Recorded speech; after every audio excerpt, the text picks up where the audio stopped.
absolutely the worst thing you can do. So maybe Chen is a bit more likely here. And I do like the idea of the Sand King too, just because it leaves your draft very ambiguous in the first two. It's like, okay, well, like you said, it can be general, it can be Dendi, it can be safe lane. Who the heck knows where the Sand King is actually going? It's just going to be all about how they want to shape up the lanes. So there's the Wisp we kind of expected. Yep. And the Mirana ban, this is, so the question, right, once they've taken out Mirana, the question for Navi is, are you willing to play against a Drow? Because Team Secret have shown that they'll first pick the Drow as well as the Shadow Demon. I felt like that game where they had Drow yesterday, Secret, I think, was it the third game that they had Drow? I think was it the first one? I thought it was the first one with like Razor. Okay. And, maybe there's the Drow ban, and Team Secret do opt to go with the same. And yeah, it was the second game where they ran the Drow Storm Spirit combination. Yeah, okay. Yeah, that was the thing where I felt like Navi could still have won that game, and they were getting a couple of nice team fights. It just, sometimes you're not hitting buttons as well as the enemy team. Like, that's literally what I attribute that game to. I thought it was just a really good, that particular game, I thought it was just a really good adjustment by Team Secret. In the last couple of fights where they were finally able to take the engagements, Envy and Artur were positioning really well. But Team Secret are going to show us something new here. Ooh. They're going to open the Void off the Dire side. ET Shadow Demon left in the pool. Yeah. And this is why I don't try to anticipate what Secret are going to do. No, I would have bet... They just pick whatever. I would have bet you a good amount of money that first pick from Secret would either be Shadow Demon or ET. I'm not sure if they run the Void as a carry as much, or if this is most likely an offlaner. But if they do run it as a carry, it might fit a little bit more of that mold you guys were talking about, with maybe Envy picks a bit more of an active carry instead of someone who wants to farm the whole time and tries to set the pace a little bit more. Can still always just leave it open too, like you're saying. They counter pick always, so this can just be like a gent. It can just be like a wide open. I think pick. they almost want Navi to take ET, because it's like saying, okay, we're first picking Void. If you don't take ET, we're definitely taking ET. Beastmaster. It reminds me a lot of what EG did to CDC last year in the TI5 Grand Final. They basically caught on to the fact that Leshrac was such a prominent hero in that meta, and CDC didn't play Leshrac. And this is kind of the same thing with an Elder Titan.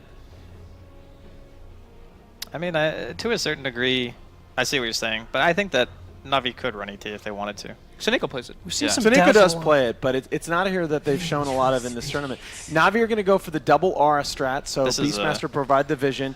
Again, the Winter Wyvern, anytime you see double auras, is very much on the table. That's a very heavy counter pick opening here from Navi. Yep. Yeah, you've got the swap out of the Chronosphere as well, but also there's a lot of push potential depending on how they choose to pair these two heroes up. So could a lot still of be flexibility. Yeah. I mean, you could say the same thing for Void. It's like Void can do everything. Yeah. So your classic Void opens in the recent metas. Mirana has definitely been a part of those, but she was banned out. Phoenix is definitely a good Void partner, but that hero's fallen out of favor in the recent meta. And Team Secret, oh man, I don't know. I don't know, guys. I don't know if that's the play. You give them their Elder Titan, which they've just shown they're so comfortable with at different phases of the game. I mean, it's one thing to... You're basically making a statement now. You're saying, we're going to let you pick the heroes that you want to pick because we can just beat you. That's what Navi is saying. And I do feel like these two heroes in particular are very comfort zone for them. You know, we've seen Artstyle Venge a ton, General Beastmaster, and I think that between those two just being on like those heroes, it's still okay for me, personally, because they have vision.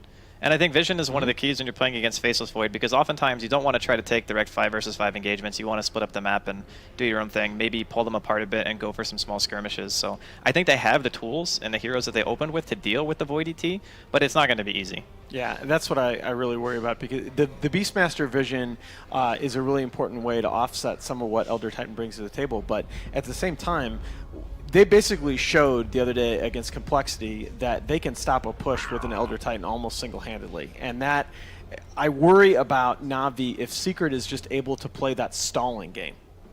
I mean, when you have Bubble and Elder Titan, you can stall for days. Right. Like, that's one thing that lineup can do, for sure. We mentioned it during the draft, too. We said Secret wants to take it to the later stages, and this is definitely an approach to go for that. And a stat that I tweeted out this morning too, with Radiant coming into today, Radiant was 5-1 in sub 30-minute games. Dire was 7-1 in games that went 40 minutes or longer in this tournament. Interesting, a lot of teams being, I guess not too surprising, but a lot of teams showing a lot of respect for Dendi's Tinker in that second phase ban. I think this is the third straight game we've seen it taken out in the second phase. Yeah, Tinker can take over a game, especially with the Beastmaster. You have a lot more freedom on the map. You know, you can obviously bot the Hawks and whatnot and just be generally annoying. If you get ahead and you have high bursts with a Beastmaster, you can just get quick picks and pressure the map in a ridiculous fashion. So you're going to have like massive amounts of wave shove, you're going to have good high ground defense and a lot of vision. It's just, I think that combination is a little bit too much. You don't ever want to be in a situation where you have 1 or 2 lanes being constantly pushed in, and whichever lane is, you know, not pushed has a Hawk near it, so you just can't really make anything happen around the map. Timber saw. Timber they go for here. Yeah. Quick reply by Navi. I mean, it's not like Team Secret have anything that directly lane counters Timber or anything like that. It's not at a point now where I would say, you know, they could also be deny picking it. Because Team Secret is a little annoying, but it's not a laning disruption. Right. It's not a lane counter, and we've seen like Bloodstone Lotus a few times as well on a lot of the Timber Saws. And once you get to that point, it's like if you get chronoed, sure. Now they're going to need to decide if they want to pick up some more magical damage burst inside of the chrono for the Timber Saw, or if they want to go for maybe something now that's going to counter them in lane. But yeah, it's one of me. This is one of those picks to me that can really go very, very strongly in either direction, because on the one hand, the Timber is not nearly as bothered by the ET aura as a lot of other heroes are, because he's going to get those reactive armor stacks up anyway. At the same time, the Chronosphere and the Stomp are just 2 amazing zoning tools that can hinder the Timber's ability to freely move during fights. And that's just the #1 thing that hero needs, is that ability to just zip in and out. Oh man, wow. Coddles, this hero is so good versus Timber Saw at all stages of the game. Yeah, Monoleague just, ugh. Navi with an instant Chen pick though. it's really good. It's really, really good, because right now, you know, Team Secret, they can only pick up, that's a support ET. So both supports are shown. The Navi have done this almost every single game in the second phase. If they see both supports and neither of them deal with the jungler, they snap pick Chen every time. And this is the same thing. So now they just want to go for a lot of lane pressure, and they're going to pick, you know, the Beastmaster and the Chen. If they go to that safe lane, now Team Secret have to think, okay, what can we pick that's self-sustainable, or are we going to put Envy on Void? Because now that's a choice that they have to make. Wow. Unusual in this tournament that Batrider would make it all the way to the 8th pick before being touched in a draft. But what do you think? What do you see for Secret? What's the purpose behind this Batrider pick, guys? I mean, playing Batter on a Beastmaster is kind of... That's what I'm worried it seems about. a little bit difficult personally, and there's Avenge. So I'm kind of wondering what the idea is as well. I kind of, to be honest, I think Navi are outdrafting them. I do too. If I'm just being blunt, I think that Navi have the better team right now.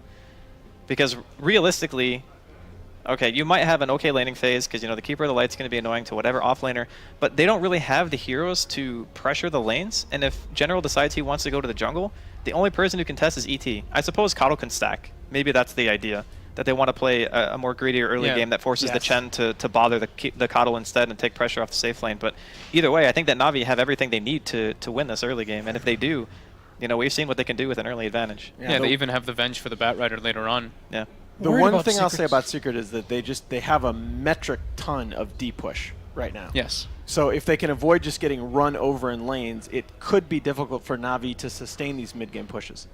It's going to be tough for them to hold the line, it seems, though. It seems they're very dependent on ults right now in terms of for damage and control. And if you get run over in lanes, you're behind in experience. You could see Navi just come high ground with that horde of Chen creeps really early, and that's something they have to watch out for.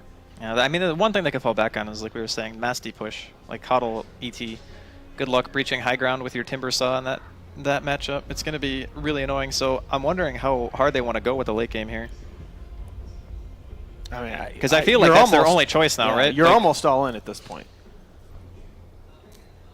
I don't know, maybe they're going to do puppy things and just pick something random that we're not expecting. Because I'm guessing that's... trying to preempt that. Well, they need damage. I mean, they need right click. They need some damage. They need something that's even not if this so, is a carry void. Something that's not so level dependent. Yep. Yeah. I don't know. I guess you... Ursa.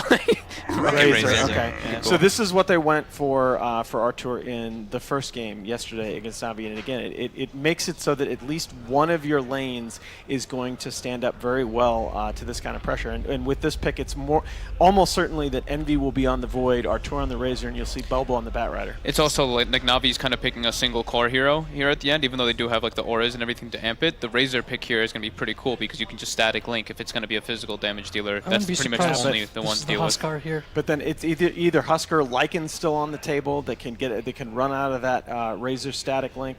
There's just a ton of things on the table for Ditya right here. Oh, Lycan? I would not like Lycan actually. Yeah, well, He does maybe give you the ability to counter to that deep push, but yeah, now that I'm saying it. If they go with something like the Huskar and Timbersaw, they kind of both dare you to open with big ults on them. And if you don't, they just have a crap ton of sustain going on in the fight. And so I think that kind of fits how they've been playing. My only concern with Huskar is they don't have a good Huskar, like, they don't have a Huskar sustain hero, you know what I mean? There's no Oracle, there's no They don't Dazzle. have a steroid for him. It seems like that hero needs a secondary hero behind him most of the time. And it's also kind of tough, I think, when you're playing against Razor in particular, because when you dunk him, you get purged. And then, you know, if you get kited out during that fight, you get your damage drain. There's ET Aura as well. I guess it doesn't really matter for Huskar so much that ET Aura is there, because he builds mostly plus armor items. But how do you feel about the Razor Timbersaw matchup? I mean, it's obviously Razor favored. Yeah, it's super Razor favored. I think that's what Team Secret wanted to do, because they saw the fact that they were going to be pressured in lanes after the Chen pickup from Navi. So they needed to decide if they wanted to have something that was going to be so lane dominant that it would force the attention of art style. Okay. Yeah, this is a really good pick too. Yeah, looking at these drafts, though, we're going to get final thoughts from you guys. Starting with the two on the right here, Jack and Fog, what do you guys think about this game? I think Navi, I think if they haven't taken this game within about 20, 30 minutes, if they don't have all the towers and have full control of this game, they're going to be in some really deep trouble later on. It's a tough way for Secret to play, but they've shown that they can handle that. All right. Fog, who do you like here, man? I like Secret's draft just a little bit better. Just breaking high ground is going to be very hard for Navi, but it's really a lot depending on Artstyle's Chen in this early 10 minutes. All right, Draskell, give it to me here. I think this is a good Navi draft, but that Razor pick at the end made me reconsider some things. I think Secret might be able to sustain the early pressure. I'm actually going to give Navi the benefit of the doubt. I know I said that Secret will win the series, but I do feel as though that Navi have all the tools they need in the early game. I don't feel like they're going to be able to pressure the lanes enough on Secret to stop Navi's onslaught. I'm going to say they're going to win it. All right, I will take Navi as well in game one, and with that, we get our grand finals underway. I'm going to throw it off to our casters, LD and Winter. Well, that's certainly not Jack and Fog. Made a quick switch here, Winter. We're ready to go. It seemed like there was a slight edge given towards Navi by the panel, but you did not seem to agree, my friend. They don't have any good last picks when we were talking about their draft. They finished their draft with a Weaver, which is kind of okay. Not very good versus the Mana Lake Chrono. Those spells are very good against Weaver. So, looking at the Secret draft, they drafted a ton of D-Push. The Elder Titan, the Keeper of the Light, even the Razor you were mentioning with the Plasma Field. It's a lot of Wave Clear, Bat Rider. Only hero that doesn't have Wave Clear is Void, basically. I was speaking in Mandarin to Roland. How do you understand what I was saying? I have my ways. He was translating a bit. You were too busy talking to even hear him what he's saying. But they obviously have a lot of Wave Clear. They have decent late game as well.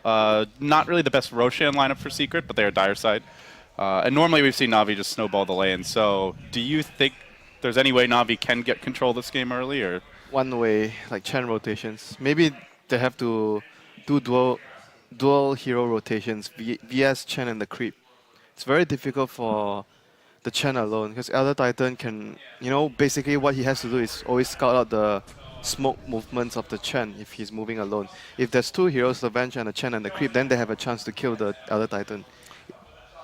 And we have seen, obviously Puppy has played a lot of Chen and Enchantress in his own day, so he knows pretty much all the tricks of the trade. Isn't he playing Kotal? Or he's playing? This game he's playing Elder Titan, but so he can he can probably more easily anticipate Artstyle's movements than someone who's not a So Chen player. basically, Navi finished their draft with a Weaver, so their safe lane doesn't need too much attention. So it might signal for the fact that Navi wants to move with Venge and Chen a lot in the early game. So for Secret, if they anticipate that, Elder Titan would want to scout it out, break their smokes, and stop the ganks from happening towards the Razor. Speaking of which, I believe we do already see a Dire Ward here up on the cliff, which did scout out that Chen's early positioning as well as the Beastmaster and Timbersaw. So for the moment, they had an idea of where Artstyle was maybe going to start his game. We'll now see Seneko moving down the river. There's a quick static link from Envy to get things underway. Ra trying to contest this rune as well, but it's a bit too much damage. Can't stick around, so a double bounty rune to get the game underway for Secret. General unable to grab one top. And it will also be a one-position Void. Thoughts on the one-position Void? We see it run occasionally, but it's definitely the less common way to play the hero. I mean, they wanted to accommodate Bat Rider into the draft, so they had Void on safe lane. They wanted an off lane that has deep push because they needed wave clear against the Chen. So that's why they had the Void onto safe lane. And overall, as soon as they see Beastmaster's item this game, he didn't start with Iron Talon. He has a Tangle Assault and a Stout Shield, so they're going to anticipate Beastmaster trying to lane and a possible rotation from the Chen or the Venge early to the lane. Yeah, but the question for me is, where is that Chen going to go? Because he's scouted if he heads towards top. Already, currently Secret see his position. Just dewarded now, but they know where he started. This tournament, Artstyle's almost always pressured the off lane when we see him on the Chen or the Enchantress. Arteezy's not an ezy kill. Keeper of the Light's likely to sit far back. So do you go for the Razor mid? It seems like it may be tough for Artstyle to find that early pressure. In most cases, I would say you pressure the enemy safe lane. You want to help your own offlaner get to a good start, especially a hero like Beastmaster, get to that level 6 ASAP with good amount of farm on the hero, so you can actually allow the offlaner to influence the game. You can see Secret farming quite well here early on, and they are putting a lot of pressure, even on the Navi safe lane, running that Elder Titan Batrider dual lane. Bit unconventional, but it is working out. This is basically the same reason with the Chen helping his offlaner, the Beastmaster, sometime soon. Basically, you want to just get your offlaner a good start so he controls the game. It's a very, very simple plan that they're executing right now. Artstyle, true to form, is going to make his way up into the enemy safe lane, but Pylai sitting very far back. And isn't going to get caught out here early. Arteezy still farming well. All 3 cores after great start. And Keeper of the Light getting a lot of creeps. I would favor maybe Secret a little bit, because when the 2 side lanes are occupied, Razor versus Timber would favor the lane matchup for Mr. Jackie Mao here to get more farm than the Timber. Yeah, you can see Envy with the early boots grab, just going for the 0-1-1 so far. We will see him leveling up the Link, so looking to crush his lane as much as possible. He should be able to pull ahead with this second point in static lane. So I would expect the Razor to get ahead in terms of CS compared to the Timbersaw. And look at Beastmaster, 6-1. Chen so far he's left the lane. He went to look for creeps. Artstyle, see if he gets any good creeps here. Is there any kill potential on the mid lane? Because this top lane just doesn't seem like it's going to happen for now. As Soneko getting caught out bottom, does lob in the stun, but Puppey continues pursuit. He won't have the mana for another Spirit for some time, so we'll back away. Meanwhile, also the Beastmaster top getting low. Navi under heavy duress in the lanes, chewing through regen. Yet to see that successful Chen movement. I mean, it has been the hallmark of Navi's. Most of their victories at this event have just come off of excellent support dominance in the laning stage, but so far Secret support's getting the upper hand. Yeah, Keeper of the Light keep up in farm. Elder Titan doing more in terms of lane pressure than the Chen. It's looking good so far. Like you mentioned, it's very difficult for the Chen to get any kills now. I think they might need to wait for level 6 on Timber or level 6 on the Beastmaster. They have the 4 top farmers in this game, Winter. That's pretty unprecedented, I have to say, especially against Navi. I mean, like we mentioned, Navi, the way you pressure the enemy lanes is you have to have kill potential. Right now, they do not have kill potential with the Chen movements. Unless they bring the Venge together with the Chen, then they can kill the lanes. But as long as they can scout it out for Secret, then they are not too worried about that. Because when you move 2 heroes to kill other lanes, it's very obvious. Oh, here comes the rotation by Puppey. Oh, Capitan moving in at the same moment that Artstyle joins the fray. Suddenly General, well, he would back. Most players would, but he moves forward. That does allow him to dodge the stomp. Looks like he might make it out safely. Blocks himself with his own board for just a moment. Now they're turning on to Artstyle. Secret will repel this Navi offensive in the top lane. Yeah. If General did the normal thing and backed away, he may have given up a first blood there. That was close, but like I said, the Elder Titan has to just mimic the Chen's movement. Just make sure that he's there every time Chen tries to gank a lane, and he should be able to neutralize the gank and just make sure that the Chen doesn't get his team a head start. So when is it going to change for Navi, and then how is it going to change? Because right now this looks like a pretty big train wreck of a laning stage. Level 6 Beastmaster or level 6 Timber. I mean, I think Beastmaster's level 6 is by far the most important level 6 on their 3 cores. Should the Chen just stop trying to gank? Should he just focus on farming at this point? I think he needs to keep helping, even if they're not getting kills, because by pressuring, it's going to allow his cores to have a better time. And the Chen's levels and farm this game, I think, is less significant compared to the speed of the Beastmaster getting his level 6, or even the Timber getting the level 6. So I think he might probably just want to help his cores a bit more here. Yeah, the one man who is doing pretty well for Navi is Dayara on the Weaver. Not slowing down Bulba, but is getting his own farm at least here. Pretty self-sufficient. To be fair, it was a 2v2 lane earlier, so being equal with the Batrider or a bit ahead is fine for the Weaver.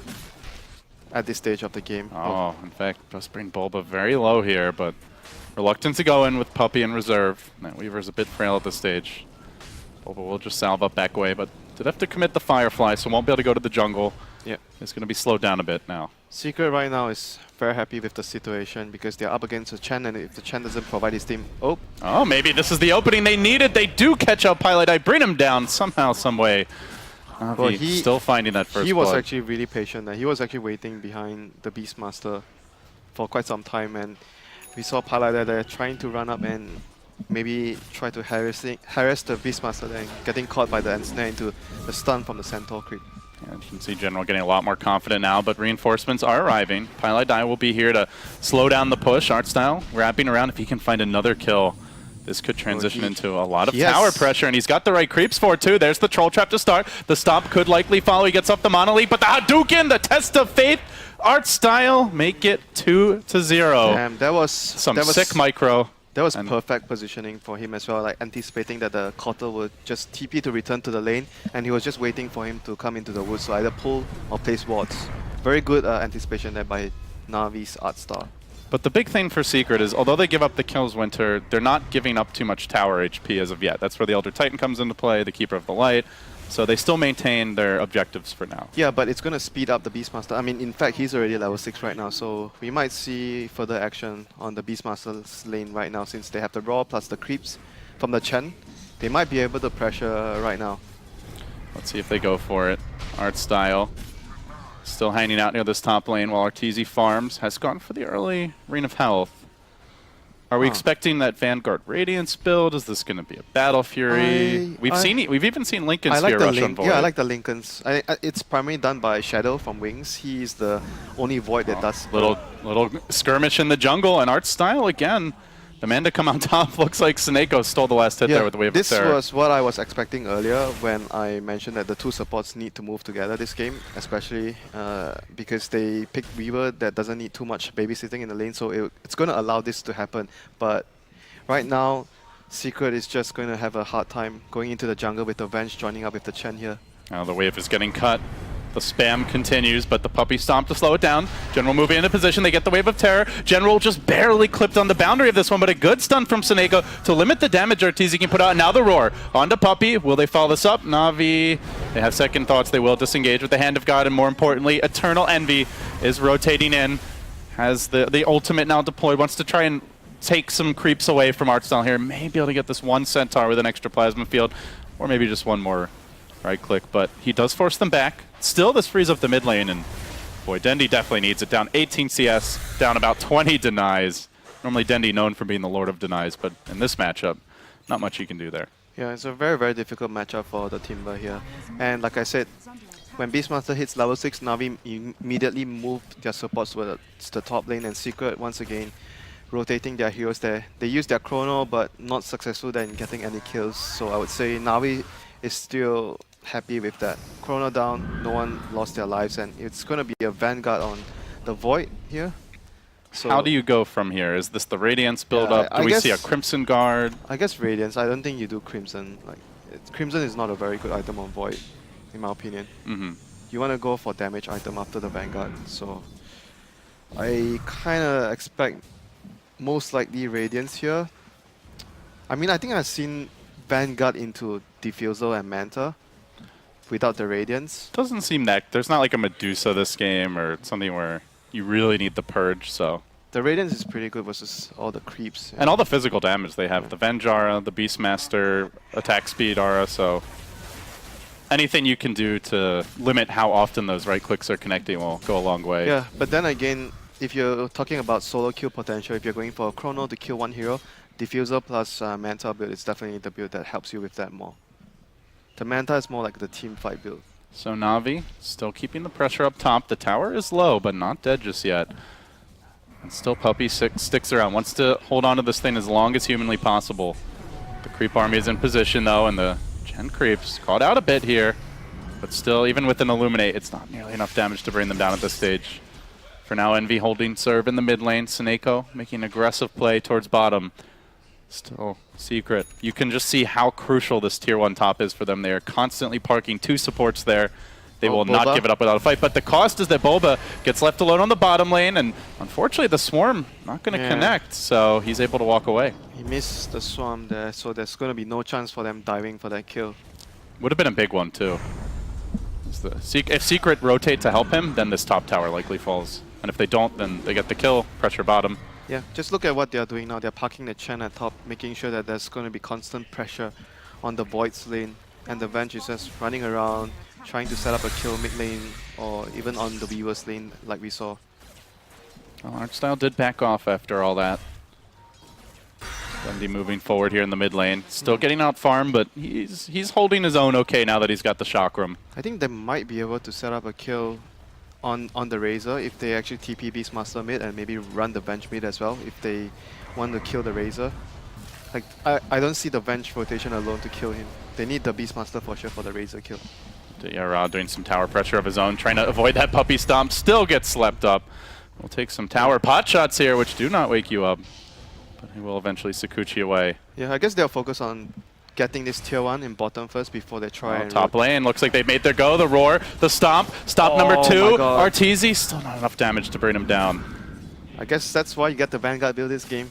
He's unkillable, it seems like. At least unless they... Maybe with the Timber Saw there, but... Not going to be an easy takedown. And in fact, he doesn't even really need to go Fountain. Still very healthy. Yeah, and Keeper there to give him mana if needed. So, has HP regen, has Keeper.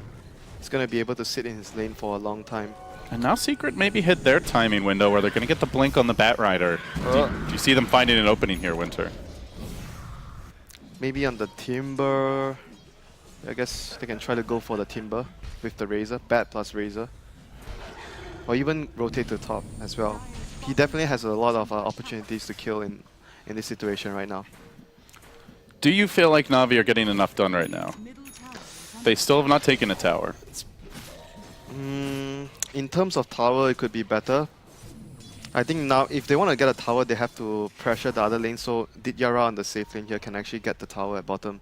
Otherwise, it's going to be difficult for them to actually get a tower here, because Secret has a lot of D-push. It's going to be another go on Arteezy. He really doesn't want to have to use that time walk, but test of faith.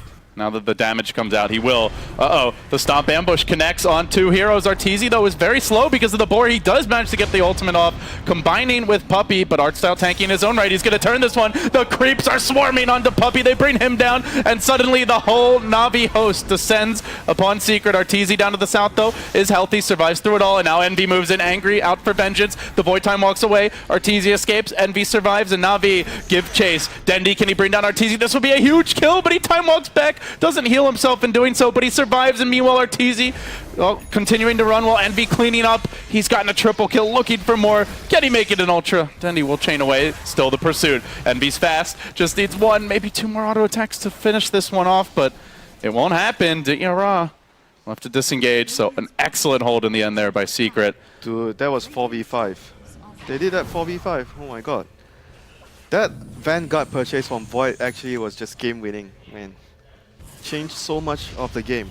It allowed him to tank the gang, stay in the lane against the harass from Chen and Beastmaster. And Navi keep on trying to go on him. They've been very almost stubborn about it. I mean, if they don't kill him first before the fight starts, they go on his teammates, he's just going to drop the chrono on the rest of the heroes coming in. So they kind of have to focus him to try and bring him down before it drops chrono. The bashes are stacking up here for Arteezy, but the swap from Seneko will save the day. The problem is they can't really go on this Faceless Void. He's just hitting Seneko now instead. He's almost brought 2 heroes down, essentially by himself, and there with 1 more auto tech, Arteezy will get the job done. They just don't seem to have the damage. Can they at least kill Envy, who is probably the bigger damage dealer at this stage? They'll bring him down, then Arteezy starts to whack away at Artstyle, brings him down to half HP. Boba is here, meanwhile has the lasso, going to drag Dendi back. They'll look to focus the Timber Saw with the Arrow Splitter coming through as well. He gets pushed back into it by a beautiful flame break by Boba. Secret just keep on connected, and now the bash on Yara as well. 1 more could put him into harm's way, although Puppey is a bit low on the mana, doesn't have the Echo Stop combo. Damn. So Secret again taking the favorable trade. 2 for 3 there. What a flame break, Gorman. What a flame break. And this time dilation is also going to ruin the Timber and the Weaver. These 2 heroes are extremely weak versus time dilation. They need to somehow get, I guess, Lotus up for Timber or even a Yules on Timber, and Weaver at some stage has to get a Manta or BKB to deal with that. They just seem to lack the burst damage. They're going to get a Necro 3 eventually. That could help force the Void. Yeah, I guess the burst will come from Timber plus the Book at the later stage of the game. But right now... But can they win the arms race is the question. Right now, the Razor's on top in net worth. Yeah, the Void is staying up there. Secret has been using the map much better. Look at their cores. Everyone is much more farm, and I mean the only thing is like the Void went for Vanguard, so he's not as farm as he would want to. But apart from that, everyone else is getting very, very good net worth. And in good news for him, it's most of these Navi heroes aren't exceptional farmers. Timbersaw can flash farm pretty well, but Weaver doesn't farm that quickly. Beastmaster could if he's just sitting in the lane, but isn't there and is spending a lot of time moving around. So once Arteezy gets the Radiance, if that's the build, he will be able to accelerate his farm. But then again, you know, it's Navi's game plan to be, you know, playing around as 2 to 3 heroes. Like the Beastmaster will be most likely around the Chen or the bench all the time. So it's kind of hard for him to just go on his own to just keep farming, because he needs to play around his team to make this draft work on Navi's side. That echo. So that's going to be the use on the Timber to deal with the time dilation. Elder Titan has to be a real thorn in the side of Navi right now, as Arteezy will muscle down this tier 1 mid. Meanwhile, the Elder Titan preventing the tier 2 top push. So Navi took a tier 1 for free top, but in trying to go for tier 2, they gave away a tier 1 for free as well. The smoke. And now they may get caught on the way out. The Spirit moving towards them. They get off a static link. Seneko is done for unless Artstyle can send him home in time. The Stomp comes through. Didn't get it off, it looks like. Oh, did, and Seneko will escape.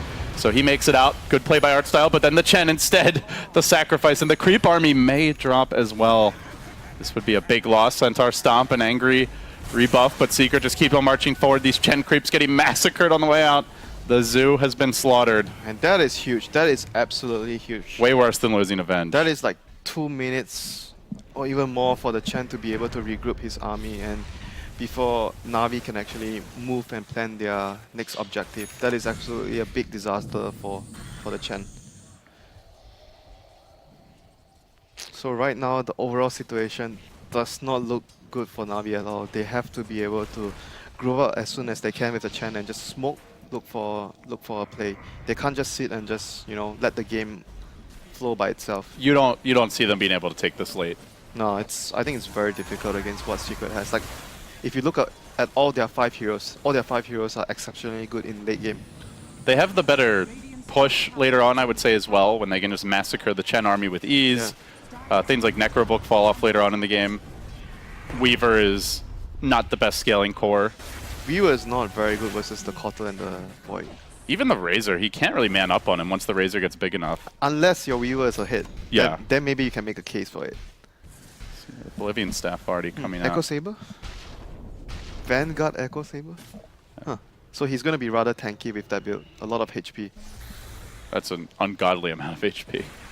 He was already doing a lot of damage just with the Vanguard and Treads. Yeah, basically you can see they're all itemizing to increase their durability in teamfights. Here we can see a fight at top, Lasso onto the general Beastmaster, but Razor in the meantime, he was running one of the supports down, but not going to proceed with the kill there. It just, Secret's cores just don't have any fear. Yeah, they need to survive in the teamfights. That's all they have to do. And all their heroes, if you think about a long team fight, all their heroes are very, very good at long team fights. Spamming Illuminate, spamming the Spirit, the Stomp, even Bat Rider with the Sticky Napalm. The score now 7-8. So on paper, it doesn't look too bleak for Navi, but when you look at their draft, very early to mid-game push-oriented, but single target focused aside from the Timbersaw, and not snowballing the objectives here. Tier 1 still standing mid for Secret as well as bottom. Secret building for the late game, and with the Boots of Travel on the Razor, the ability to keep all the lanes pushed out with the Keeper of the Light. If you can't take towers now, it's only going to get harder later as Envy drives by this top lane. He gets clipped by Aurora, and reinforcements arrive in the form of Deyara, but can he really move on to this Razor with Arteezy there in reserve? The Timber Chain coming through as well. Dendi is going to lend assistance, and Arteezy drops a defensive Chrono. TP's out. He's going to play it safe. Perhaps a window now for Navi, knowing that Chronosphere is down. But already you can see Secret. 3 heroes bottom, 1 to mid. They are ready to dodge the fight if need be. Yeah, I think that was pretty important for Secret not to lose any important heroes there, because it was a 5-man rotation by Navi, and right now Secret are doing the right thing. pushing mid, pushing bottom, and making sure that all the other lanes are pushed out in case Navi want to commit for the objective. Use onto the Bat Rider. They do find Bulba, but he just calmly fireflies away. They're going to commit more for this with the smoke now revealed. No follow-up available. They just don't seem to be able to land these clean kills. Good recall. He might be able to catch General here. Oh, at the very least, we'll force Blink him back. Force, grab him. Bulba is visible, and now the boar is going to start hitting him, so looks like General makes it out. Yeah, this is basically what Secret needs to do. Move Navi around and use the recall to their advantage to get pickoffs when they are splitting up to defend the other lanes. Where did Navi find their opening? It's been so quiet for them. There's Envy, roared up, but very fast with the boots of travel. Won't be an easy grab. The Chen army gets in range. Chakram committed. The stomp as well. They do bring Sama down, but man, they had to commit for it. That is a huge, huge pickoff for them. Very good. 1,400 net worth swing. Yeah, very good positioning by all of the heroes to surround the Razor there around the river area. But RTZ gonna get a tower here. At least something is gained after losing the Razor there.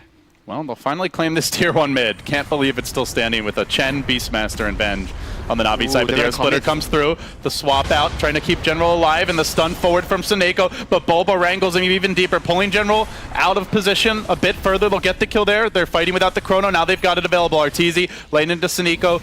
Even when Navi find their opening, they kill the Razor. They still give up 2 heroes. They do get a second tier 1 bottom now. That going to Diyara. But Diyara will get stomped in turn. And he'll be put under for a little while by Puppey. Coming from the rear is the Batman. Bulba on the hunt, but doesn't have the lasso. No lasso, so probably not going to be able to kill the Weaver there. He's going to calmly TP himself in towards the mid lane to continue farming. He needs to be like very, very farm this game to be able to do a lot in team fights. Like even with a lot of farm, Secret still has very good heroes at dealing with the Weaver. I guess the one piece of good news for Navi is they did get those 2 tier 1s. So a bit better access to the Roshan pit, but you look at Secret Winter, they've got the Spirit to scout the pit, the Illuminate spam, the Chrono, the Bat Rider. Like, they might not be the best at killing Rosh, but they are great at contesting it. Yeah. Roshan has to be a very important point in the game where if Navi want to be able to come back into it, they have to be able to take a successful team fight with the Hawk. And good initiation from the Timber or the Venge starting the fights there. But overall right now, Secret are still in a very, very good position with the overall game. And Razor there building into a Dragon Lance as well after the SNY. Just going for the extremely cheap, cost-effective HP and stat items. Like I said, they just aim to make everyone as tanky as possible and to draw out the fights. They are moving forward here. Secret, they get revealed. Diyara trying to scurry away. Will the Chrono connect? It will. Arteezy finds a Bulba's going to swing around and try to get that lasso follow-up for this. Diyara continues to just Sakuchi away. Bulba doesn't look like he has the detection. Oh my god. Won't be able to lasso him, so Diyara forces out the Chrono, lives to tell the tale, and maybe Navi look to turn. They didn't land their spells correctly there. They have to use Chrono, then use the Storm from the Elder Titan to be able to buy enough time for the Split Earth to land and the Illuminate from the Koto to land. So, not the best execution there from Secret. With the Chrono down, it does feel like every time that gets wasted, Navi really need to push the advantage. Yeah, but then again, and they will try. They smoke immediately. Once the big spell is down, if they try to push a tower, Secret are going to be able to defend with all their spam. So they're going to try and make a hero kill or happen before they go for the push. Otherwise, it's going to be very difficult for them to get an objective. One other thing we're noticing here is just how annoying that Spirit is for the Hawk. Oh, Roshan will be very dangerous against Elder Titan. Navi are saying, come at us, Secret. We've had some miraculous fights around the pit so far this event. Let's roll the dice again. The Swarm onto Arteezy, setting things up here, but again, Puppey will be prepared with the Echo Stomp, trying to make sure he gets that Spirit on every single hero. Then back into the pit, it will go, and meanwhile, a lasso grab. To the south, they found Seneko. There won't be a swap counterplay, obviously, as the Venge gets caught out. Will be brought down. Radiant, though, do get the Roshan, the last hit as well. The Aegis going to Diyara, and then the real fight breaks out. General on the run, getting surrounded by Secret, pounded, brought down, and now turning back for Dendi. With Arteezy there on the chase, Bulba in pursuit. They are out of ultimates, and proper lockdown, but a bash from Arteezy may be enough. Bulba can try to slow him with the sticky, but Dendi, he says that's sicky, and he just keeps on going. Looks like he should be okay, though. They continue chasing, maybe not yet. He has Secret going deep for this one. Envy getting the damage stolen, and now Dendi going to turn the other direction, but oh, there they go. They managed to disable the cooldown on the Timber Chain, has to Bloodstone deny, so Dendi falls in the end. Weaver did hold on to the Aegis. Well, it was a very, very costly Roshan there. His team had to... And that was without Chrono. his team had to like buy time for them to be able to finish the Roshan. So I'm not sure if that was worth it for Navi, losing 3 heroes right there. Great grab from Boba as well, getting the bench first so he can't really cancel the swap. Man, that time dilation is really going to give this Timbersaw fits later on in the game.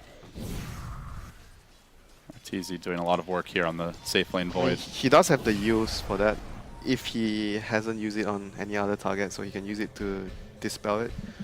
Maybe he's going to consider to get a Lotus, like I mentioned, if he's going to use the use offensively every time. Still, it's a lot of reactions and adjustments he has to make, and it still feels like Navi are lacking in the damage department. And he's going to try to change that equation. Does set up here on Jackie Mao, then chains forward, but it's a bit of a short chain, and meanwhile there's a lasso available.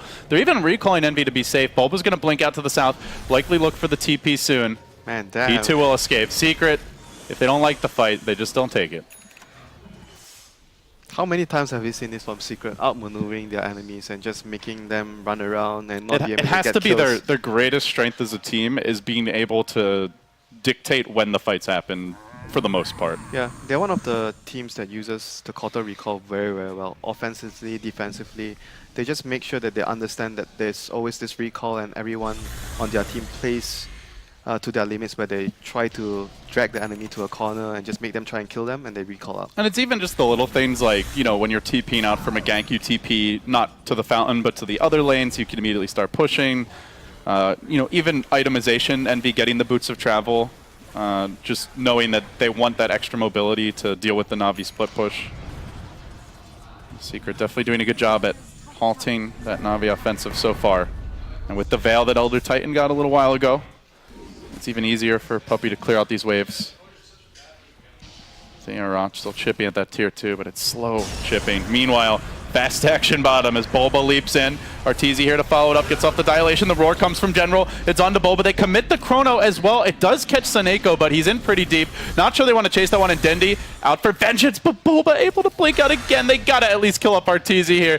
Navi really got to start finding something. Will they have any lockdown, any ability to kill up Arteezy? It seems no. Jeez. He too will escape. Candy taken from the baby. He chose a very, very good spot there to TP, and I mean, all his chronos so far have been really, really good from Arteezy on the Void here this game. Getting the bench in multiple occasions so he can't really swap out the target that they are focusing. They just seem so comfortable right now, Secret. They're dictating the tempo. They're not afraid to go for their pickoffs, but they're also not forcing it. They're just choosing... Navi are not getting, like, they're not getting their grip on the game the way they have been when they've been winning. Yeah, they're choosing their fights very well and being much more mobile on the map. Like you mentioned, the Boots of Travel and having the recall, just playing into Secret's favor against what Navi want to do this game. They want to 5-man, move around, get a kill, push towards your tower. It's very difficult to do against the lineup that Secret have and the way they are playing the game. Well, as though their cores weren't already looking tanky enough, and now Puppey has a Solar Crest. So they get even more difficult to bring down during the roar, during the swap.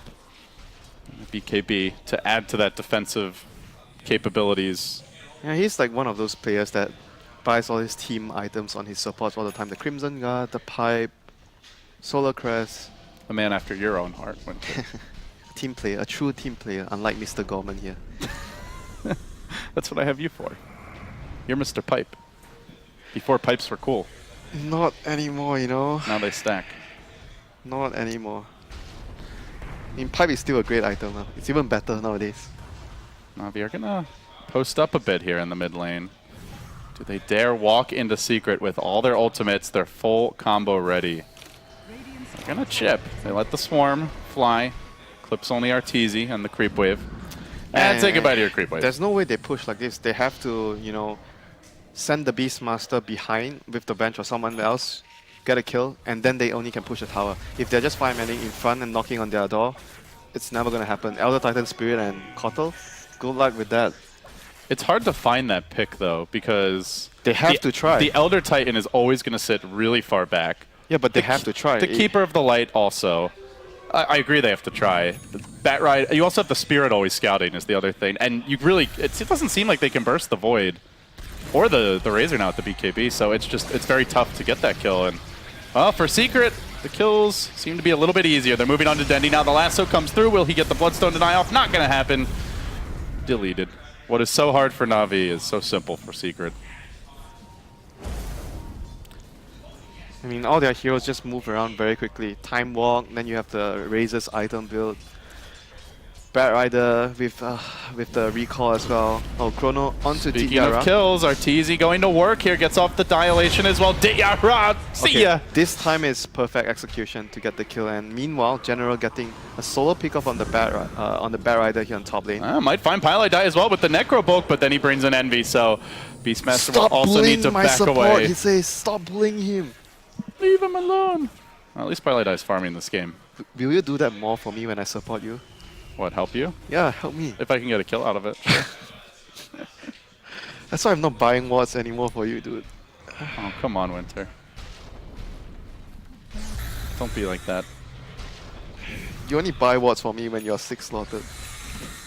No, even then I want to save for my Moon Shards and buyback, bro. Then you got to get that Necro Book to swap in and out, you know, pocket refresher. Then I'll buy wards. Yeah, hopefully it happens, you know, someday in the near future. It'll happen in the subsequent game, but that's the game that Navi might have to look forward to if they can't turn this one around soon. 15-9 the score, 32 minutes in. They are keeping form up decently, Winter. Do you feel like they can... You said earlier you didn't think they could go late game. Anything to change that equation for you? They're not as strong as Secret, in my opinion, late game, but they have to go late game if you can't finish the game or can't push high ground right now. So I don't think there's other options here for Navi. Their late game scaling is not exactly terrible with the Weaver, Beastmaster and the Bench. It's just, I feel what Secret have is superior in late game. But it doesn't mean that Navi doesn't have a chance in late game. I mean, we've seen them down Mega Creeps and still diving the enemy tier 4s in games that looked over, so not a team you want to count out lightly. Man, this Secret itemization on their heroes is just very, very good this game. The way they are approaching the game, get the items that Arteezy specifically chosen for this game. It feels like an almost solved jigsaw puzzle, you know, where they... Yeah. This is like one of the games where I feel like Vanguard actually did a lot. I don't really say that often, but Vanguard actually changed the face of the game. I got nervous and started looking around because I thought Merlini was gonna punch you for saying that, but where's Banwu? He's outside playing Hearthstone. He's lost his passion. Didn't he say Vanguard is a decent item now? No, he's said reluctantly it's actually pretty good though. Okay. In the right situations. But you know it kills him to say it. Yeah, I know. But it's like we've seen Secret, like their biggest flaw I think has been, aside from, you know, questions about some of the drafts, is just when they've struggled, it's being too greedy. But they've had like the right mix of items that get them towards the late game, a draft that can scale, as well as you know, not too much greed. Yeah, I think things like the Vanguard are kind of finding that balance. But here comes the smoke from Navi, looking for the opening here. The swap onto Arteezy. He mantas quickly. The Venge stun not going to be there in time. He jumps out. Had plenty of time to react to that one. They don't have that swap into Hex type of combo. And now Secret looking to turn this one around on its head. Diara getting pulled back. The Chen Hand of God not enough. There's the Chrono. On the Artstyle logging Seneko down too. And Arteezy surges forward. The creep army's here for now. Artstyle completely held down. The Weaver dead. Arteezy actually going to back away and play it safe because the Timbersaw is in far. Dendy, looks like it's going to be his turn next. Flame Break back in. Will not get off the Bloodstone Deny. Now down to a lonely 3 charges. Damn, that coordination was once again so good from Secret. They get the lasso onto the Weaver, and then immediately Arteezy comes in with the Chrono to stop the backup from coming into the Weaver. Just excellent display of teamwork there from Secret once again. Yeah, I don't think they could have saved him anyway because they already used Hand of God. They had no swap, but even so, it just helped secure an additional it was kill. like there's no chance at all after that Chrono. Venge was trying to come in even though he was really far away, but you could see everything on point for Secret there in that team fight. Secret looking very disciplined here. This is a much different Secret from the one we saw in the European qualifiers for TI. Yeah. And you know what? considering how little time they've played together, this is perhaps a scary sign of things to come. The addition of Sam actually changed a lot of the way the team plays. Even though sometimes I think that Universe is a better offlaner than... Wait, here we go. Paladai gonna get caught. Oh, Paladai. He's had a relatively low death game. And that will continue for now, although General says, I just want to kill something. Come back here, Gandalf. I'm not done with you yet, but apparently he is. Envy will now be joining his buddy mid. Get away. But you were saying about Universe versus Bulba. Yeah, I think even though Universe is probably the better offlaner, but Bulba is probably much more willing to adapt towards the team. He's more willing to play around the team. So he's the better fit for the team. Yeah, he fits better in this team right now, as we can see, and allowing the team to have much more dynamic playstyles. And Dandy gonna get the use onto Jackie Mao again. Gonna get the static link on him, but not gonna be having the true sight to actually run him and chase him down. Oh, Secret. They don't really care about that kill. What they will truly want is this Roshan, and then I think, Winter, we will see them start aggressively pushing towards Navi, who don't really have the best wave clear in their own right. They've got the Timbersaw and the Axes, and that is about it. So if Secret want to start applying some pressure with that fresh Assault Caress on the Razor, they certainly could try. Oh, they're going to be too late for that. Right now, Secret are going to be able to secure the Roshan to further solidify their lead in this game onto RTZ. He has a lot of gold though. Wonder if he's going for Butterfly next on the Void with his build. Diffusal, Manta after the Vanguard, and Echo Saber. It's very easy to build and cost-effective items. Yeah, something you don't see too often. It's a very tanky build on the Void. Yeah. It's not like the best, you know, pure 6-slotted Void build, but it gets you through this stage of the game, and it doesn't look like Navi's prospects are getting any stronger as the game goes later. They're going to need to pull out some crazy plays to turn this one around. Probably some split push and catching with the Beastmaster. It's hard to split push, though. I mean, we've talked about it. Boots of Travel on Razor, but they have to try something. They have to try something with the Beastmaster, Hawk, Scout, maybe the Bat or the Keeper of the Light when they don't see them, and pick for a fight or pick for a hero off with the Boots of Travel and Timber onto the Hawk. They have to try and kill something. If the game just goes on like this, it's very difficult for them. Secret looking to ensure that it does continue to go on just like this. Puppey holding the mid lane, 4 heroes spreading their web over the Navi jungle, and you can see Navi are the ones forced out, forced to play defensive to react. Sad 3 Bloodstone charges on the Timber. Very sad. This is not the Timbersaw game Denny was hoping for, but a lot of that goes back to the lane. You know, it's Timber versus Razor. What are you going to do? And now Kotal with the Ags. So he's going to have that ultimate up all the time. It's going to be also very annoying for Navi. TZ will bring this tower down now. That tier 2 mid drops. His Butterfly, I believe I saw a Quarterstaff earlier. Yeah. Likely coming soon. That's going to allow him to have he is just going to be so much unkillable damage at that point. It's not only that, it's like the damage. He's going to get so much damage for the... with the illusions as well. Yeah, with the illusions. And obviously the attack speed great for... I mean, Weaver just got a BKB. Weaver is not even going to scratch this Void. They're going perhaps double Butterfly too, as General will get caught out here. Secret, they caught one. It's a Beastmaster, and down he goes. Yeah, the Solar Crest earlier on the Elder Titan, plus the Butterfly on the Void. You're definitely not going to kill him. Without MKB here. That Beastmaster working towards the Refresher Orb now. We'll have to see if that can turn the tides of the upcoming engagements, but I'm not even sure if they can kill the Void or the Razor, even with a double Roar. Kill the supports first. That would be ideal. The Keeper and Elder Titan. Elder Titan, yeah. Those two seem like the big two. Because in the team fights, the Timber and the Weaver, if they're not locked down by the Chrono or the Lasso, they can actually move around. Hey, come back here. Where do you think you're going, Dendy?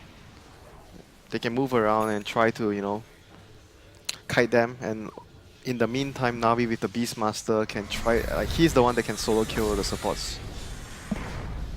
So they have to just hope for the best and try to outmaneuver Secret in the team fights. So TZ does complete the Butterfly now. Oh, this is like one scary Void right there. Give this man another item. Now at 180 agility, forces out a Timbersaw deny with basically just right clicks. At this point, the Weaver needs another item. Not He the needs an Void. MKB stat, but I don't know if he's going to have a chance to farm it. Winter, he just bought a BKB. Like, he's definitely feeling the effects of the Elder Titan Stomp plus the mana leak. And if he ever gets caught by a Chrono and there's not a Venge swap, he's just done for. As Arteezy is going to calmly mad to dodge a Venge stun, just keeps on moving forward. He may look for the Chrono here momentarily. No, he's going to zippity-doo-dah right out of there. Instead, going in deep is General, and they're going to immediately focus that Beastmaster down. Axes get lobbed out. He will fall as well. Dendi going deep for this one, but Arteezy is on the case. Moving for Dendi and gets the stomp off, follows it up with some auto text, finishes the job, gets the kill. 2 cores down. Arteezy at full HP, just healing time walk after time walk. The damage is just shaken off with ease as he moves forward deeper. Is starting to get a bit low. We'll time walk that off as well. Stomp coming through, just barely failing to clip Dityara, but the Napalm prevents him from turning easily. Secret, a 3-for-1 there, and now looking for more. Man, Secret is just showing so much finesse in this game. Like, team play on top of things and all the spell usage, positioning. I mean, it's great overall strategy and team play, but it's also the little individual mechanical things, like what we saw from Arteezy there, Bulba with the Flame Break back into the Earth Splitter earlier. They're doing the little things right here too. Yeah. I think I'm most impressed with the way they itemized this game and the way they approached the game. That was, I think, by far the biggest deal that made Navi struggle so much in this game. Oh, Dityara trying to hit Envy and quickly finds that Envy hits back a lot harder. Arteezy will bring that melee racks down. He does get swapped into Aurora. Do they have the refresher, or it doesn't look like it? Can they focus him down, or is he going to time walk it all off? Oh no, he's out of there, and now General gets pulled back in. Navi just don't have the firepower required. The Purge comes through. Dityara committing for Arteezy. He just can't scratch him. The man's too tanky. They can't kill Arteezy without a huge overcommitment or the refresher, and I don't know that they're going to get a chance to farm it now with the Illuminate coming through. Secret could maybe chase for more kills. They have the Chrono again, but they don't feel the need to force it. So disheartening failing to kill the Void there. He's just way too tanky. If only someone had an extra item or something. They don't have that like mega carry who can just dish out heavy single target bursting like a TA or something, or I don't know, a Phantom Assassin. Not that we see that hero anymore. Like an OD type hero. They can't burst him. They don't have the firepower.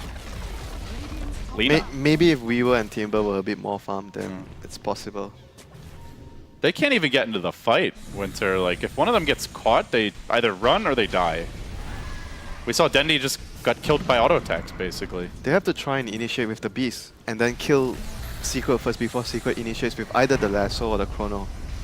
Well, they may try, but Arteezy just being healed up now. Gandalf unveils his shiny new white staff. They get the swap off. It's into Aurora. Arteezy isn't deep. They do finally manage to bring him down.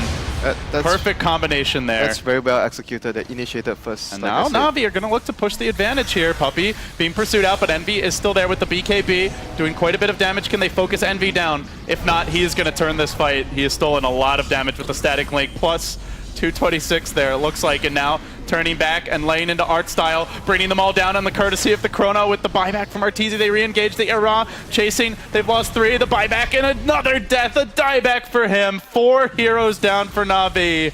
And in moments, likely a GG to come out. They are just out of horses at this point. They'll blink away with General, but they lack their carry. Arteezy, he gets the bash, insult to injury, the stomp, and then a couple more auto attacks will bring General down, and Dendi frantically moves in, but he gets purged. He gets focused down by the Void. Bash after bash, crushing Navi's spirits and crushing their chances of taking this game on.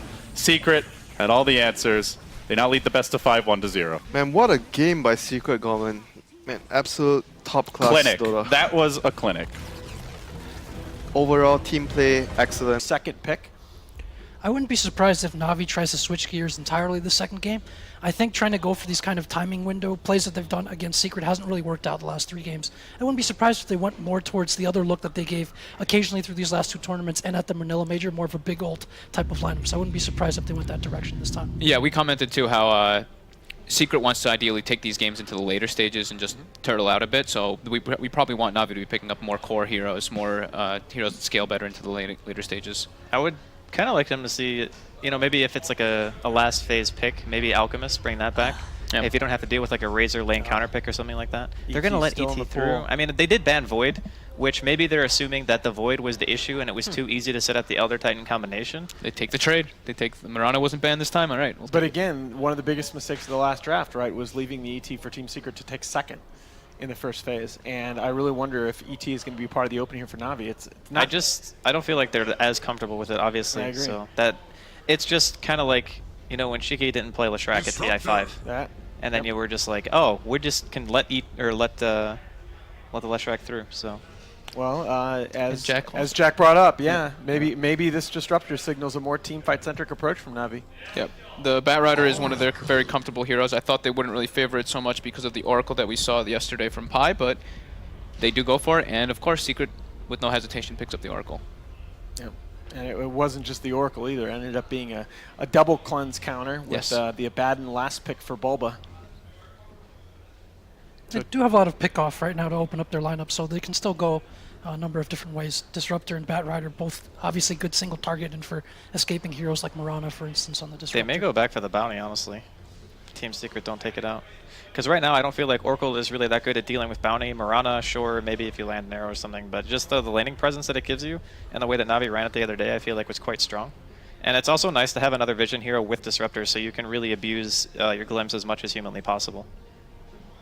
At the same time, though, do you feel like Disruptor offers the same aggressive potential in lane that the other supports that Navi's been running?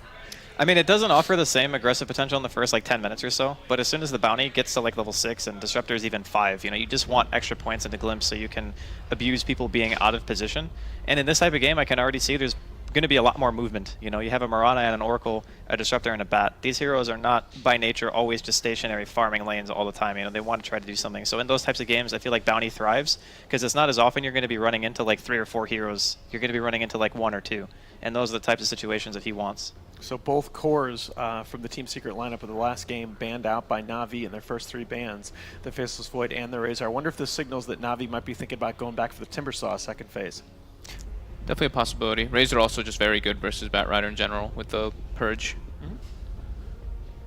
They've been banning the cores quite extensively. I'm not sure who else does this against Secret, but last game they had the Invoker early on as well and the Mirana, so very heavy focus on the cores for Navi. I think it's good, though. I think that's what you want to do against Secret. Because the supports, sure, they do a lot during the early game, but I always felt like Navi's game style revolves around them not getting to a point where the enemy cores are too strong, you know, because they always like to play aggressive. They want to make the early game the best it can possibly be. And to give yourself even more of an advantage, you don't have to worry about this one core who's just going to be like, all right, well, it's Artor, we can't kill him. He bought a Vanguard, literally invincible. I feel like it's a good way of banning for their style of team. Interesting. This Darkseer ban. Disruptor naturally pretty good versus Darkseer in the laning phase, but I guess they are looking at, like we mentioned, overall theme of the game. Yeah. And boy, we talked about it with Shadow Demon in the last draft, hero that's been so prominent in the tournament coming in. Elder Titan, though, still not touched through the first 10 here, or first 12. I think it's a bit harder for Secret to just pick it up now, because you already have an Oracle. And I don't really feel like ET Oracle does a ton during an early game unless they were going to go back for, again, another one of those strategies like Giannis was saying in Game 1 that just has a better late game transition. I'm not really feeling like they're going that way necessarily this time around. Obviously, there's only 2 picks, but I still would like to see Navi take bounty. It's obviously it's a little bit all in, but I feel like that's the kind of the Dota that they want to play. Yeah, it's good versus the Moonlight Shadow and stuff too. Oracle can be pretty decent versus though with the Fortune's End for purging off tracks, but that's only like every couple seconds. Or perhaps a Ricky who's been Bounty's replacement so often in these last 2 that could be good too. Pretty surprising that it's there it is. There it is, yeah, you called it. Easy peasy. Easy. I just really think like that it's just, you know, when you lack the ability to go high ground, one of the best things that you can do is pick a hero like Bounty Hunter, because then you get so far ahead of the enemy team if you're taking good fights that it just doesn't matter because each of your cores has like 1 or 2 extra items in progression. I think just the way Seneko played it earlier today is a good That's enough fun, reason, you know. right? True, that's very true. You know, 5 kills, 3 assists in on all 8 Navi team kills, and 2 courier snipes by the 11-minute mark. Unbelievable. And I think it is exactly as you said earlier, Draskell, that the substitute for breaking high ground is just to choke the enemy team inside their base. And Bounty Hunter definitely helps you establish that control of the map. Yeah, I mean, you can keep them in the base and drown them in money because it's pretty much what Bounty Hunter likes to do. He just gives your team ridiculous income. They go for the axe again.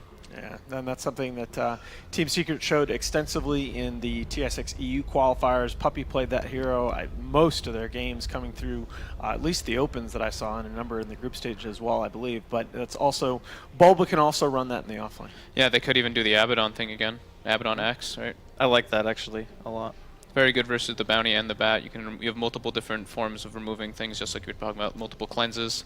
Yeah, it's also kind of showing that, you know, they're scared of a strong offlaner by banning the Darkseer. So if you do like this aggressive dual lane and it's just a disruptor, there's like not a lot he can do in that situation, I feel. Yeah, and you don't really want your axe to be like jungling versus a bounty hunter anyway. It's not the most ideal. So it's definitely a cool setup that Secret could have open for themselves. What if they just pick Omni Knight again? Right? I mean, oh my goodness. Omni Knight actually that's owns just all dirty. 3 of their heroes. yeah, it's very good. That is just actually so dirty.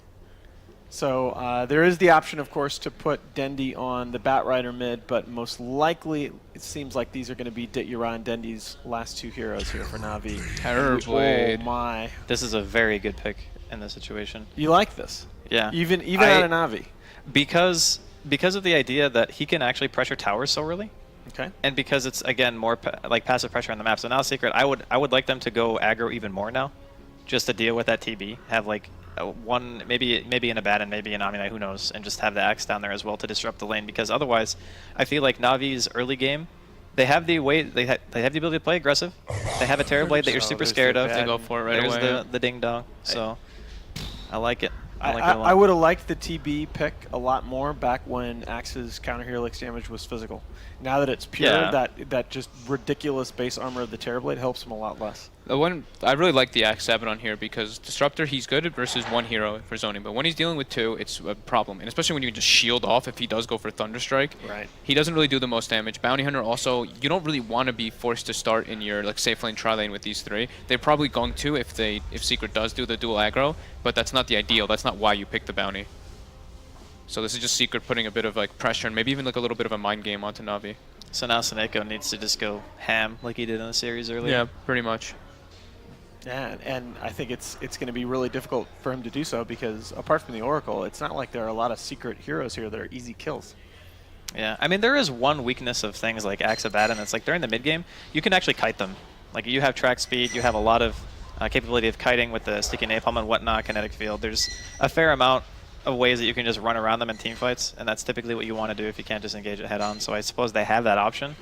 But yeah, laning wise, I feel like Secret are going to be fairly advantaged right now. Yeah, I guess maybe they picked the TB2 just to make up for the lack of damage in that tri-lane. Yeah, they had no physical DPS. Yeah, just to fix like their problem they lack in the first few levels. Just to, like if Secret does go for that, they try to just kill them right away, and then all right, then whatever, we killed them. That's good. We pushed them away from their plan. Yeah, it was an interesting pick though, because he doesn't seem particularly self-sufficient, and he also doesn't really combine well in terms of getting pickoffs, maybe as much which they need from the bounty hunter. It feels like. And he's also in essence kind of squishy. He requires a lot of items to get tankier, and Mirana is very good at clearing illusions once you get your Aghanims. Oracle also has a heavy amount of burst if he gets early levels, so Terrorblade can suffer a bit from those things. So Navi will have the overall last pick in the draft. Presumably this is going to be Dendi's mid hero, although of course there's always the possibility of picking an offlaner, shifting Dendi over to the Batrider in the mid lane. Secret likely going to be looking for their mid as well, although that's probably going to be Mirana. So Secret going to look for a safe lane carry. Yeah, I guess. That's What did they run with the Abaddon X yesterday? They had Drow and Drow. Was Drow and Storm. Drow and Storm, yeah. Oh, it wasn't a bad Nax though. I think it was Oracle, Drow, Storm. What about the game they had the Abaddon X though? That's what I'm trying to remember. No, they definitely had Abaddon in the Storm game because that was the game where General was playing Starladder. But I don't. Do they have Axe in that game? That's what I'm trying to remember. So many Dota games they're all running together now. What about like a Medusa or something here? For Secret? It's interesting. It definitely would be the same kind of style they played in the first game. Just the inevitability of having like the multiple cores that are going to outscale you. Not the best D push this time though. They don't really have any on their lineup. Ursa Warrior. They go back for they're going for their comfort, their Ursa. But this is also a hero that scales, so they have multiple different cores. Abaddon also benefits everybody, of course, with the Frostborn, or Wait, is that what it's called now? What's it even called now in this game? Whatever. I don't remember. Honestly, I don't remember. Curse of Avernus? Yeah, maybe that's it. the passive. I can't believe I still call it that. That's Yeah, just like, I don't even think about that. Whatever. But it benefits everything for the Roshan too. It helps your Mirana gain a little bit of potential for damage. But yeah, it helps for your objective taking on buildings for sure. And we mentioned earlier the importance of diversifying damage types. Ursa does give you that physical damage, and we are going to see the Dendi Invoker in the mid lane. Guys, quick final thoughts? Ooh. This, I don't know, this looks like it would be a much more interesting game. Navi doesn't feel as all in, but they're still going to want that early map presence. And for Secret, they don't scale as well as they did in previous games, perhaps, so I think this is going to be an action-packed game. Yeah. I'll go Navi. I'm gonna say Navi. I think you it's have to. Action-packed. I have to anyway. Yeah, they you have to have win to. 3 games now. I'm actually gonna say Secret this time. Okay. Yeah. All right, well, we're going to get us over to our casters here in just a moment, but boy, I think that Navi is going to be able to even up the series here. I really like their lineup. I want to see some fireworks out of the Dendi Invoker, and with that, it is Secret holding a 1-0 advantage in this best-of-5 series. Navi looking for that win to even things up. We'll throw it over to our casters, Eldian winner. Thank you very much, Alan. That's right. I'm joined here by Winter. Winter, do you agree? Will this be tied up 1-1, or is this going to be 2-0 for Secret? 2-0. Wow, very confident. Well, with that, guys, the teams enter the field of battle. We get underway. Navi on the Radiant side, Secret on the Dire side. You're going to have to explain yourself. You can't just say 2-0 like that.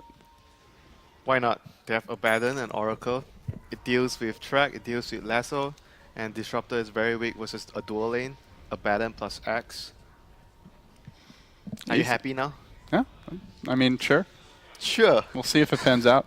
You're not too happy. What do you think about the Navi 4th pick Terrorblade? That to me is like the biggest curveball this draft. It's not a hero that they like to run. It's a hero that doesn't generally do very well against aggressive lanes. They already had the Abaddon Axe at that point. And they had Mirana, who's good at dealing with the illusion. So were you surprised to see this TB? Yeah, very surprised. Counter Helix and the Aghanim's from Mirana are definitely very, very good tools against Terrorblade.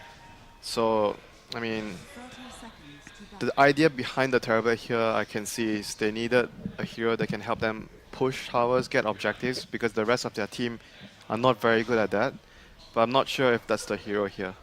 Yeah, the Invoker, if he goes for the Exort build, which it looks like Dendi is, could be, but they had not even picked it at that point.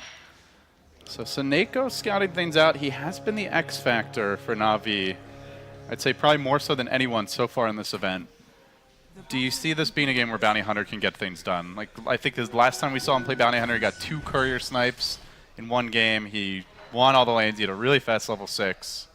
Is that going to happen? He has to make it happen. If that doesn't happen, and TB has a bad laning phase, I think Navi is just going to straight up get run over by Secret. If they get some sort of advantage from the laning phase for the Axe and Abaddon lane, and Ursa gets an early rush, the game might just get really, really difficult for Navi. So this Bounty Hunter has to somehow kill couriers, whatever, help the lanes. He has to be able to allow TB to farm. So the one good thing I think for Navi here is they have dodged that Axe Abaddon dual lane. They've put the Batrider down there. They expected Secret to run it this way as they did it the last time they ran this combo. So they at least get their carry into a lane where he's more likely to farm, but is he going to get enough out of the offlane, I guess, is still the question. I'm thinking whether Secret should actually move the Axe towards the jungle now and just leave the Abaddon against the Batrider, so they are going to be able to get more levels across the board. Because I don't think they're going to move their lanes, like move the dual lane towards the TB's lane.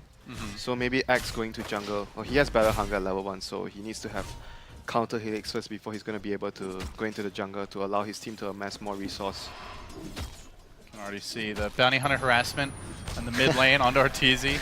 Nice try. That's for the Sunstrike there. Won't be able to cancel the South, but Give the man some credit. Ursa is not an easy hero to harass if you're a Bounty Hunter. You go and you hit him once, he comes right back with some Fury Swipes, and you've lost as much health, if not more than him. Yeah, and poor Manchu. Good luck with that. He's even trading with Dendi here. Arteezy very confident. Ursa has above average base move speed and Invoker below, and going for the Exort build you don't get anymore, so it's pretty easy to run in and go for those right clicks here and there. Yeah, this item has just allowed a lot of the melee heroes we're seeing recently. The Junk mid, Ursa mid, Alchemist mid, all these heroes. We were seeing the PL a while back. Yeah, but you don't get Permanent on PL, most cases. But this item just allows all these melee cores to be able to go hand in hand against all these range heroes that are very heavy in terms of harass. But overall state of the game right now, TB is getting farm, but Ursa is just steamrolling in his lane. 15-2 against the 6-1 on the Invoker. And Puppy did make that adjustment, by the way. He went to the jungle. There's Radiant Vision scouting him out. So Seneco's going to reply and make his own way down there, but Puppy not level 3, and immediately the Battle Hunger Harass returns, and he heads back in the lane, holding that third skill point for now. Maybe would skill up the call if he thinks it can net him a kill. Yeah, if he's going for jungle, I expect him to go for the second point in Helix. But, yep, saving a skill point, deciding when the situation arises. But right now, TB still getting, I mean, overall pretty okay farm. If you put him in the Axe and the Valor lane, I would expect him to get a lot less farm than what he's getting right now. But he's not dominating here by any stretch. Yeah, he's not. But I think that it's good that they actually leave him here instead of the safe lane. I think overall that's a good decision for them. The mid lane, though, is the problem lane. Arteezy's got no help, and he is crushing this lane. I am very, very surprised that this lane gone so one-sided for the Ursa. And Dundee even got a little help. He had the Bounty Hunter come in, and it wasn't a lot, but it was something. You can see he's out of mana. Arteezy free farming to this point. 23 CS. And I have to ask some mid players after this, is that lane actually that bad for Invoker? I did not expect the lane to go so bad for him. Like this, he's just getting totally destroyed. Oh, Courier maybe gonna be sniped here. One auto attack. Seneco doesn't quite have the firepower to bring it down, unfortunately. And Puppy, now with the dust, could potentially turn around for kills. We see Pilot and Art Style duking it out, but guess who's there? It's Puppy, and Pi will burst him. Ra unable to assist. So Navi again giving up a first blood here. And Secret are just struggling a bit. Getting all kind of things done all over the map. Getting the kill there, getting good lanes, using the jungle. Again, they're leading the farm charts as well by a significant margin because the Axe is also farming. They are just outplaying Navi, despite Navi making good adjustments towards their lanes. Seneco's going to have to make that walk of shame back home. Unable to find a courier kill, a hero kill, or really a kill of any kind. Man, Arteezy just munching up the fire spirits. Man, it seems like Ursa just has a field day. Extremely disturbing to me to see Ursa actually totally dominating this. Crush his lane. Man, Navi has to rely on someone like the Bat to be able to turn things around. Like right now, I don't expect any of the other heroes to be able to do much to change the face of the game for Navi. Yeah. Disruptor not getting particularly fast level progression. We're not seeing any sort of explosive play out of Seneco. Can they get this kill with the glimpse? Oh, they glimpse him. Envy's been fairly patient with the leap, but still he might get caught out. One more auto attack. Should do the trick. No, Envy lives. They can't let him get away like that. Oh and my Seneco God. will just barely secure the kill. If that kill didn't happen, I mean, it's so frustrating for Navi. At least they get a kill right now to try and get their Bounty Hunter and Disruptor towards their level 6 to be able to influence the game much more. I mean, still look at the support levels though. Secret with a level 5 and 4 hero already. This is definitely not looking good for Navi in the grand scheme of things. So it's all about the Bat then? I'm afraid so. He is the only one that can use his blink timing to be able to just find a pick off, then hopefully Navi can. Unfortunately though, as you mentioned, it's a tough Bat game. They have Moonlight Shadow to maybe save a hero who's getting ganked. They have the Aphotic Shield, and they're going to have the Oracle Ultimate fairly quickly. I mean, right now it's still okay since Oracle's not 6 yet, and Abaddon most likely going to be at the bottom lane the whole time. So because it's not a support Abaddon, you won't be seeing the Abaddon sitting behind the course most of the time. But he's right now running down Didyara.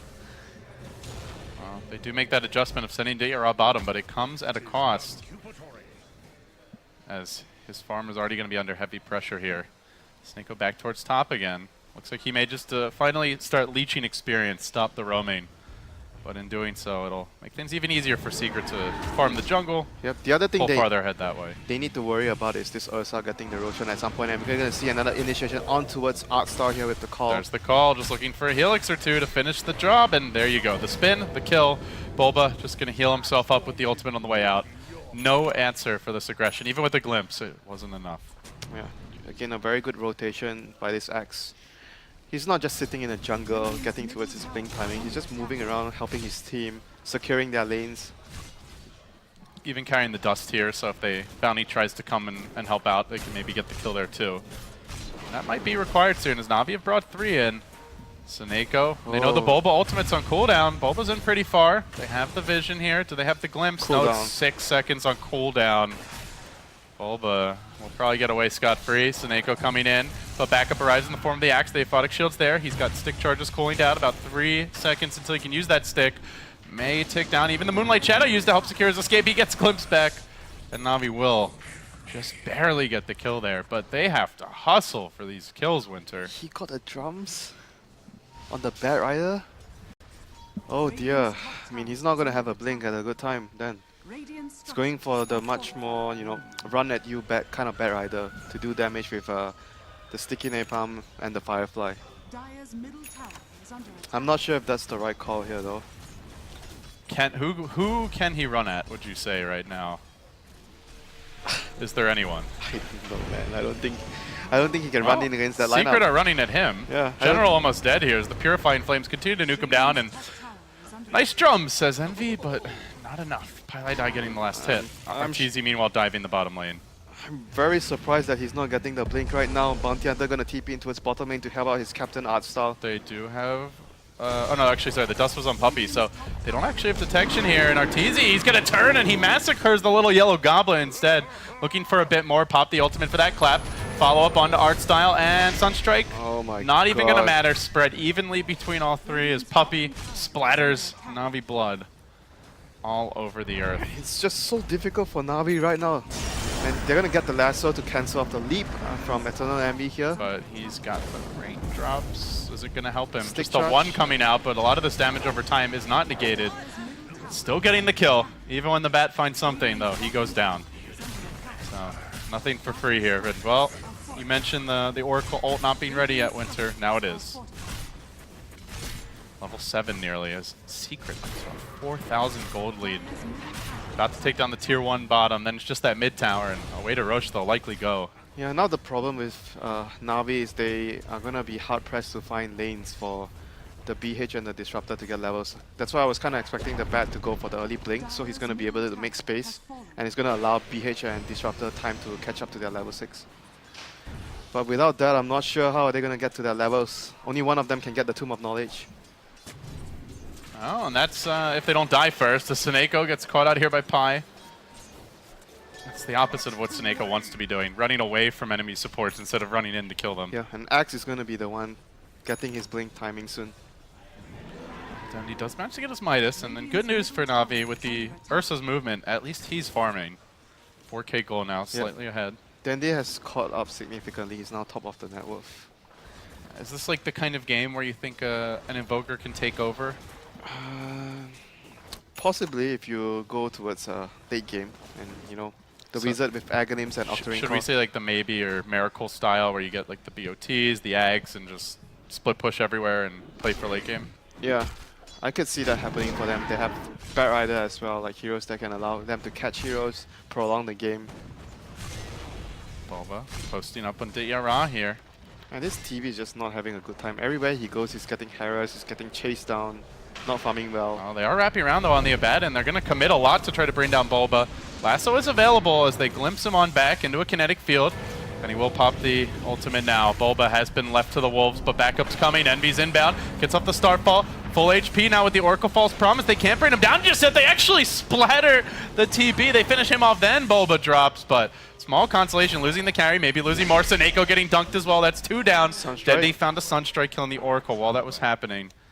So a nice pick off there with the Forge Spirit assist, it looks like. Still a 2 for 2. And now Puppey has his blink.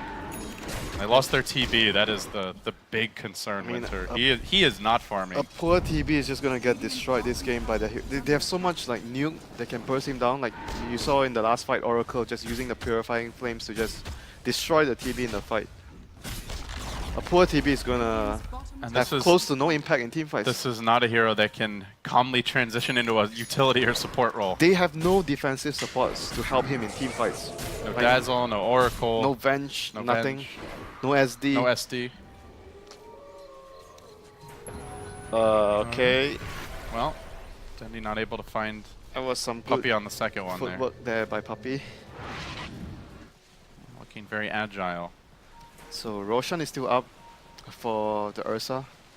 With their dominant position, I kind of expect them to be able to claim the Roshan soon. Now the BOT is out for the bat. So you gotta imagine the next item will be a blink. What? He gone full greed this game? Do you think they like if they keep even close in farm? Do you favor them late game? Oh, Seneko. Well, it's not gonna help Navi access late game. I mean, they do have pretty good late game with TP and Invoker, but it's just that getting there right now, Secret is just gonna up the tempo of the game.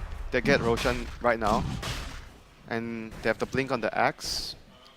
Pretty much everyone else has their levels, so I expect Secret to just up the pace of the game after the Aegis being claimed onto the Ursa. Jackie Mao gonna admire his teammates' ability to beat the crap out of Roshan from above, cheering them on. I'm sure that was part of the plan. I'm sure. It's the vision. Oh yeah.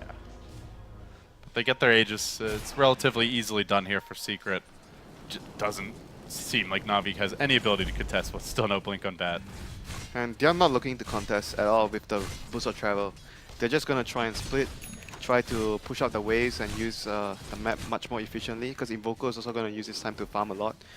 And they're gonna be most likely only go for singular pickoffs if they're 100% sure that that target is alone. And it's not gonna be easy as well if you look at their heroes with the two defensive supports, Abaddon and the Oracle there. Whereas like if this Invoker gets caught out, you can maybe glimpse back one hero. That's about it. If he gets caught by too many, he's just gonna die. I mean, Soneka is gonna do the scouting for his team and make sure that he's the one tanking the ganks. Like typical bounty hunter stuff. Yeah, poke his head out mid lane and Arteezy. He sees him. Lets him go for now. Yeah, he has to like keep doing this, like scout the enemy team out, make sure that his team has enough information to understand, is it safe in the mid lane, is it safe on the top lane, so that they can just keep farming and drawing the game out. Are there any unusual items you have your eye on this game, Winter, that you feel like could be really impactful for either team? I'm just worried TB will not get any items this game. Any items are good items. Well, he's not getting track gold either, which isn't helping. I mean, they're not trying to fight, so Right. he's just trying to look for But you singular. picked Bounty Hunter, so normally you are trying to fight.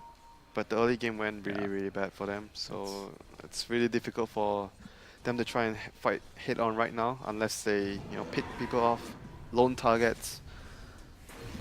But you talk about items, I don't think there's any specific item that Navi's gonna get on. You're gonna say, oh, they're gonna start to turn the game around. Like even the blink on the bat right now, it seems like it's not gonna do a lot because he's not rushing the blink. So it's just more of the overall state of the game that Navi wants to draw the game out. They want to get farm on and levels on all their heroes, especially the Invoker. Get him to that, Ravage, so that he can use it in the team fights. Here we go. Navi are going to engage in the bottom lane now. It looks like they get the track out onto Puppy. Glimpse is available. They'll pull him back in. He gets off the call, but you can't really stop your own reflection from doing some damage here. As Deyara lays into him, Puppy dropping fairly quickly. The False Promise now committed to keep him in fighting shape. Secret are very durable. Bulba almost finished off, but not quite. And now Puppy re-engages. Looks for the dunk on Seneko. Does not manage to get it. Seneko will end up dropping eventually, but now Puppy won't be able to give his team that extra move speed, attack speed, and Envy will drop as well. That's a track kill. Navi finding a couple key ones here, perhaps, as Puppy continues to retreat out. Sunstrike is going to connect. Lays out Pylai die, and then the chase onto Puppy, but he still manages to blink out before that flame break damage ticks in. One more sticky napalm. Is it enough? He turns, he calls, he dies anyway. General makes it 3. A 3-for-1 exchange and the lone death. A bounty hunter. Not sure who got the tower there, but that was still great for Navi. Well played by Navi there. As soon as RTZ TPs and shows himself on top lane, they immediately jumped the gun, and Secret there was just way too greedy after their carry left the fight, and they thought that they could still secure the tower. So Navi understanding that they had the numbers advantage there, taking full advantage of the situation that Secret allowed them. Guess what, Winter? Now they have a blink. Sure, now they have a blink. So we'll see how much it's going to affect the game, whether he's going to be able to get any big pickoffs with track and with the Sunstrike to get kills. He does have the mobility from the Boots of Travel to allow him to have a lot more opportunities to do that. So as for Dendi, he went Blink into Force Staff here, so it is not that like hard carry Invoker build-up. Force is very good against the Ursa. I mean, Blink for positioning, it's like... I understand that not every Invoker actually goes for this build. It's just Dendi that loves this build a lot. He loved this build like for a long time. This is definitely not new by any means. Oh my god. Jeez. Had to be glimpsed back, it looked like. I mean, right now, Invoker has caught up significantly, and if you look at the net worth as well, because of the greedy build, Starladder has, he's second in net worth, and he's going to get the lasso onto RTZ, but going to blink out after. RTZ just wondering where his bash is. Radiant's middle tower Look at it is next under time. attack. And Abaddon transitioning into his Midas. So Midas Ags this game, any deviation? Uh-oh. This could be big for Navi. Another track attempted. They don't have the lasso here, and Bulba still has his ultimate available. Do they continue pursuit? It looks like they're going to try the tornado. Get off the mark there from Dendi. We'll have to back away. You talk about items on the Abaddon before. So I'm thinking maybe Lotus Up could also be a really good pickup for him. Just super hate on the Batrider. And even the track, you know. Track.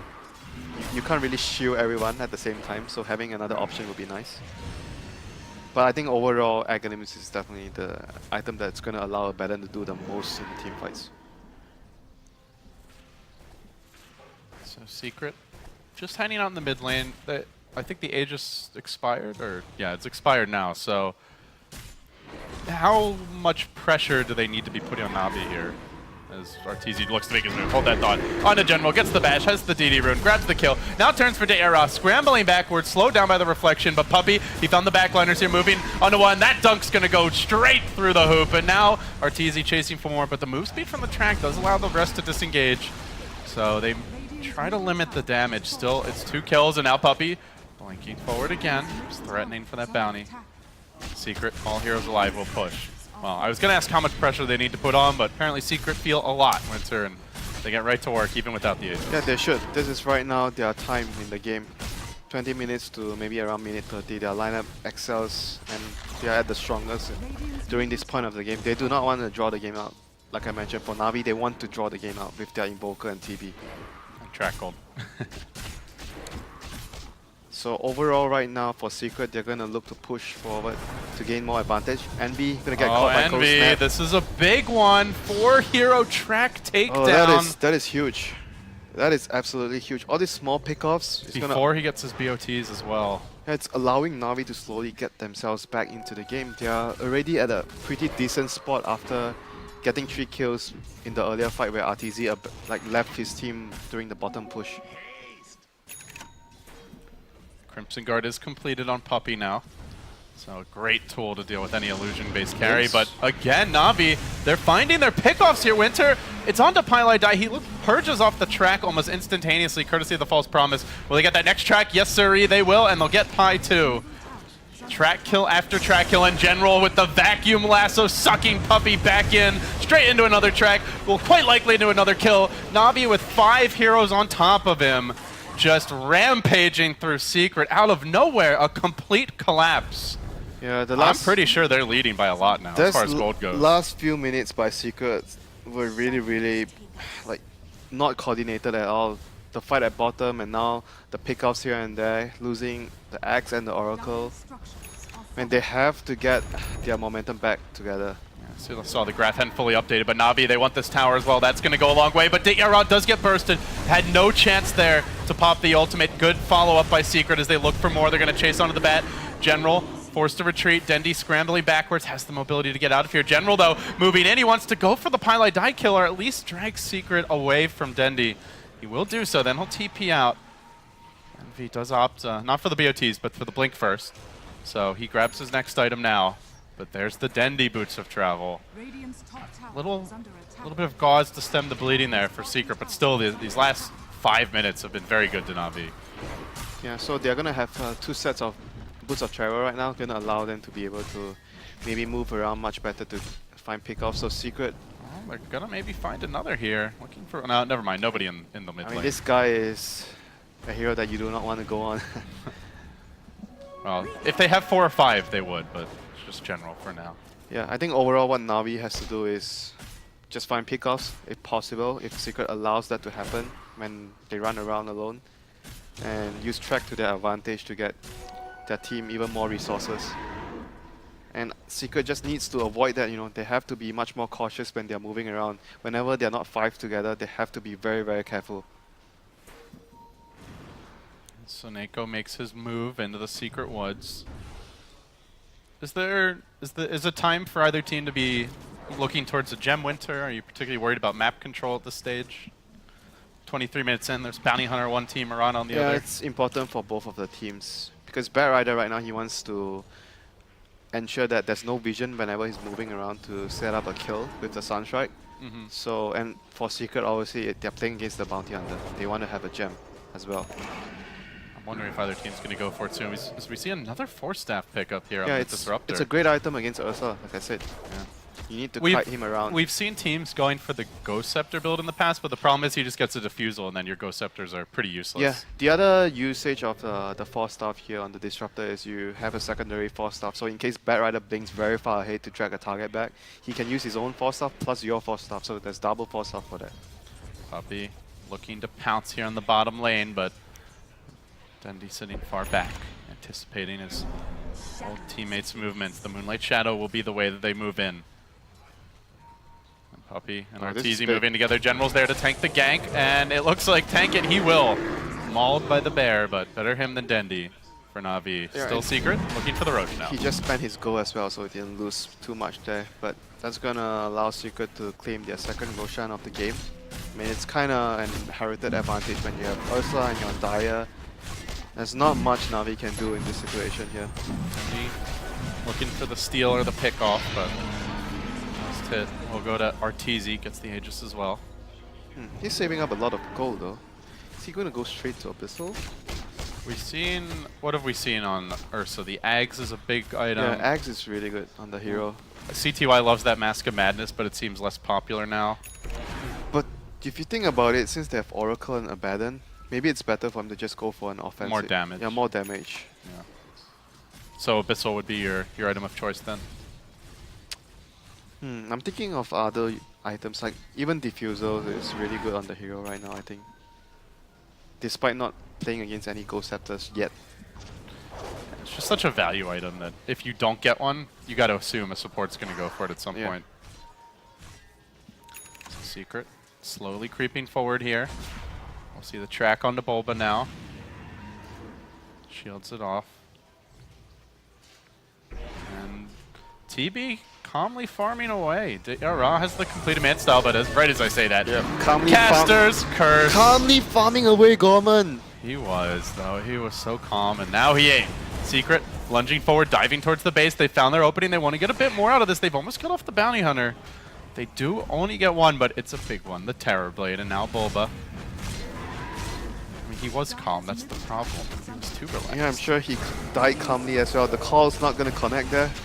Look at Sassy with me. Dendi letting the meatball fly. He's going to roll right over Bulba. The ultimate comes out. Great arrow connection, though, by Ii-sama. But the double 4-step and then the lasso. They're pulling this bear all the way back in. He wanted a taste of that sweet, sweet honey, and I think he might pay for it on the way out, Winter. There's the flame break, but the false promise negates the outgoing damage. Arteezy alive for now. Are they going to manage to turn this around? Did Arteezy really just get dragged into the well and then live? Yes, sirree. He did. Oh, Secret. No man left behind for this squad. And now, back to the tower. That's the power of teamwork. Was that the Secret base? Yeah, seriously. He got healed up at the fountain. Who would have thunk it?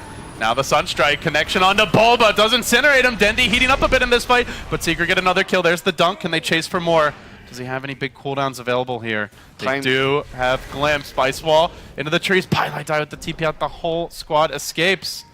Looks like they're all going to make it. They do have that little scrap of vision, but now it expires. It's about time you back off, you know, after taking a buff in the enemy fountain. That's too much. That is way too much.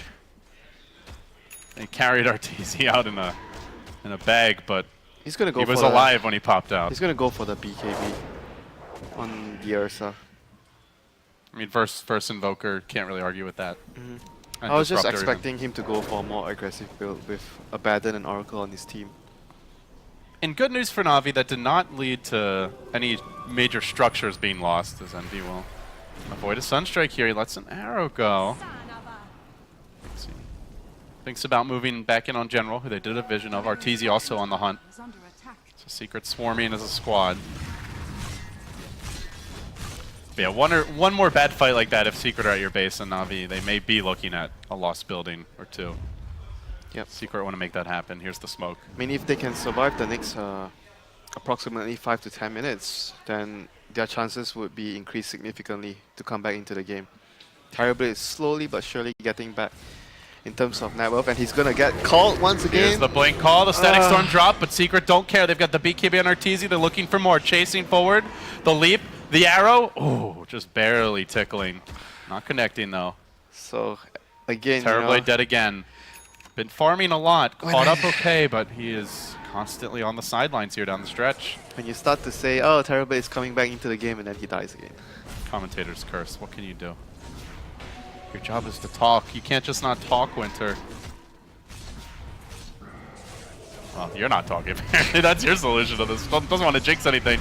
Navi trying to hold the line. Arteezy way up in front. The BKB is down, though. Even with all these defensive supports, he is caught out for the time being, and they're going to look to make the move. Puppey also low. The reflection comes through. Dityara rejoining the fight, but the false promise on Puppey keeps them alive. Deafening Blast as well on the Boba. Dityara right into the backside, focusing on Envy, and now it's Dendy's turn to back off for a moment. Dityara's illusions have swarmed in, and they're massacring Secret. They need to deal with them quickly. Can they focus him down in time? The Alacrity, the chop, it's not going to happen. They both end up dropping, but Envy 2 will fall. There's the pounce forward. 4, make it 5 with the track gold. Navi clean up, hold the high ground, and get an enormous amount of gold out of that. Yep, that was just one buyback from the Terrorblade, and well, that fight was very, very good execution and spell usage by the Invoker, played by Dandy there. Very good. Deafening Blast. God. He landed the Deafening Blast on the majority of the heroes of Secret when they were retreating, and they got caught, and it allowed his team to actually run up and chase and run them down. My goodness, Winter. Just when you think Secret have Navi on the ropes, they get a 6.5K gold swing and they march down top. They work on this tier 3 tower. Buybacks not available for 3 of these heroes. They will all respawn in about 10 seconds, but likely they either lose this tower or it drops incredibly low. I'll see if Navi even considers sticking around longer than that. There's the Alacrity and a quick retreat. Boba blinking in, but he doesn't have any catch potential here, really. And now new items. What will Navi be picking up next? Solar Crest for the Bounty Hunter. And for the first time since about the 2-3 minute mark, it looks like they hold a lead, which appears to be substantial. Yeah, this Invoker is just going to be a very big problem for Secret. They have to be able to focus and kill him first. I think that the Invoker is allowing the Terrorblade to deal a lot of damage with all his card control spells. So they need to be able to focus and take Dandy down in the team fights. Doesn't seem like the TB needs to be the priority anymore. The problem, though, is you ignore him long enough and then he does become a problem. That's true, but him using the buyback is going to slow down his progression a little. So Yeah. Invoker, I mean, I guess both of the heroes are as equally important to Navi. But right now, I feel like Invoker is the one that's doing the most for their team. So we saw Envy getting the Ghost Scepter here. I guess E-Blade likely coming next. Yeah, that's the common build-up with the Aghanims. Going full magical damage. He's got Arteezy to do the physical. It's very good against the TB, before TB has a blacking bar. So do you expect to see like what, a Mjolnir as well? Sometimes we've seen Val, but that's more on the support Muranas. Dagon. Dagon. Are you not a fan of that? Oh, I think it's great. Snako getting caught out in the trees here, and he'll pay for that track with his life. Secret, find a pick. Bounty, no buyback. Normally not the most important hero for high ground defense. But oh, he's the important hero if you're winning the team fight. yeah, then you care. I imagine Navi will be looking to dodge a team fight. And you're a carry, you don't care, you know, supports don't get gold, you're just calmly tracking and waiting for the carry to make that kill so you get that bonus goal. But the carry refuses to join the fight. It's a beautiful story you're telling, Winter. It's completely false. I deny your accusations. You have no proof, you know. Yeah, you have no proof either. Secret to cut the waves out a bit here. But we can see Navi just calmly trying to avoid fights until the Bounty Hunter respawn. They'll push in the top lane a little bit. Maybe look for a move onto Puppey, but they don't know who's lurking behind the captain, so they decide not to. He's going for Skadi first. I mean, at some point he's gonna have to get a BKB, I think, against that Mirana. If Mirana is going in for the Dagon E-Blade build. He's still very far away from that. It certainly looks like Envy is gearing up that way. Yeah. The other important item is obviously the Aghanims on the Abaddon on Bulba. That's going to be a tide changer. He's been dying a lot more than the previous Abaddon game, though. It's tough with all the fighting. Yeah, he's like in the middle of the fight and they are losing heroes. Oh, they want Dendy. They are going to get the Blink call. Static Storm dropped to try and cover him, but the arrow did connect, and now Arteezy lunges in. They got to get this Dendy kill. They will. He can buy back, and he will do so immediately. Now they look to turn. Will Navi get the same level of punish they did last time? Glimpse brings back one. Bulba also caught out Arteezy. Clipped by the tornado. Dendy deploying the ice wall. They're going to get Artor almost for sure, and they will bring him down, but now they need more. General on the chase, hunting, blinking forward. Does not have a lasso available. Dendy's still surging in. He wants more out of this buyback, but I'm not sure he gets it. Bulba's already quite far away, has the blink cooling down. A scrambled retreat from Secret. The blink by Bat. General continues pursuit. They do get the deafening blast up. Bulba will be caught out here. Can they focus him down, though? He's got the ultimate in 10 seconds time, and Puppey's healthy as well. Bulba lives, blinks away, but it's Pai who gets caught out. I mean, what else is new? Poor guy. And they will bring him down. But better him than Bulba, who really needs that Ags, though it's not done yet. The two-hero catch tornado by Dendy forces out an ultimate and earn charge to follow up, and then onto Puppey. They're hounding them back to the base. Will they get Bulba as well? They'll leap out. Puppey not dead. Bulba not dead. They're all living through this, and Navi, normally they get those kills at the tier 4s, but today they are denied. Woo! What a chase. Man, Bulba was like, he was holding on to his blink for such a long time. He could have blinked a lot earlier, but I'm not sure if he was intentionally baiting or he just got his team in a very bad position there. I guess it worked out okay. I mean, they did lose the Oracle. Like there was like, what, 4 heroes around that had track? It looked like it was going to be 4 kills when that 2-hero tornado hit, but Secret are very tanky. Crimson Guard on Puppey. Obviously, Abaddon's very defensively potent. They did try their best to escape as soon as the buyback happened, but it was just not fast enough. They probably should have just ditched Arteezy entirely. They were like, maybe we should help him, and then they decided, oh, okay, this is bad, we have to run, but too late. So that's going to be the E-Blade and Aghanims onto Bulba and Eternal Envy, respectively. So Secret is going to have a power spike right now in terms of their team fight. That's a big pickup. Anything else that Secret's close to getting that you think really could turn the tides here? Or is this kind of go time for you once I think with this next Roshan? The Aghanims on the Abaddon is the biggest one. So I don't think anything can be bigger than that. Apart from obviously the refresher later for the Abaddon. But that's going to take 10 minutes, 15 minutes, depending on how the game goes. Secret migrating towards the Roshan pit. And the rock is up. Does Navi contest? I mean, more often than not, the answer has been yes. It's tough though, with how quickly Ursa can bring him down. So cheese onto probably the Ursa and Aegis onto Envy.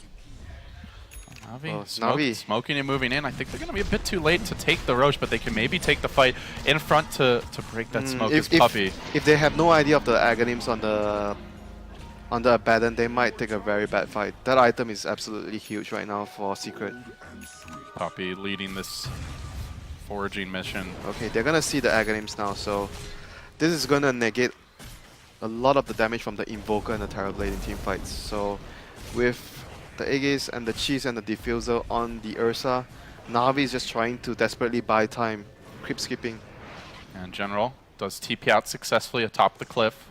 Envy had a fish for him with the arrow, but guessed the wrong way. Yeah, the last fight went really well for Secret because they were able to get the Invoker first. So Dendy has to be very careful that it does not happen again. If he gets caught once more and he's not going to have buyback this time.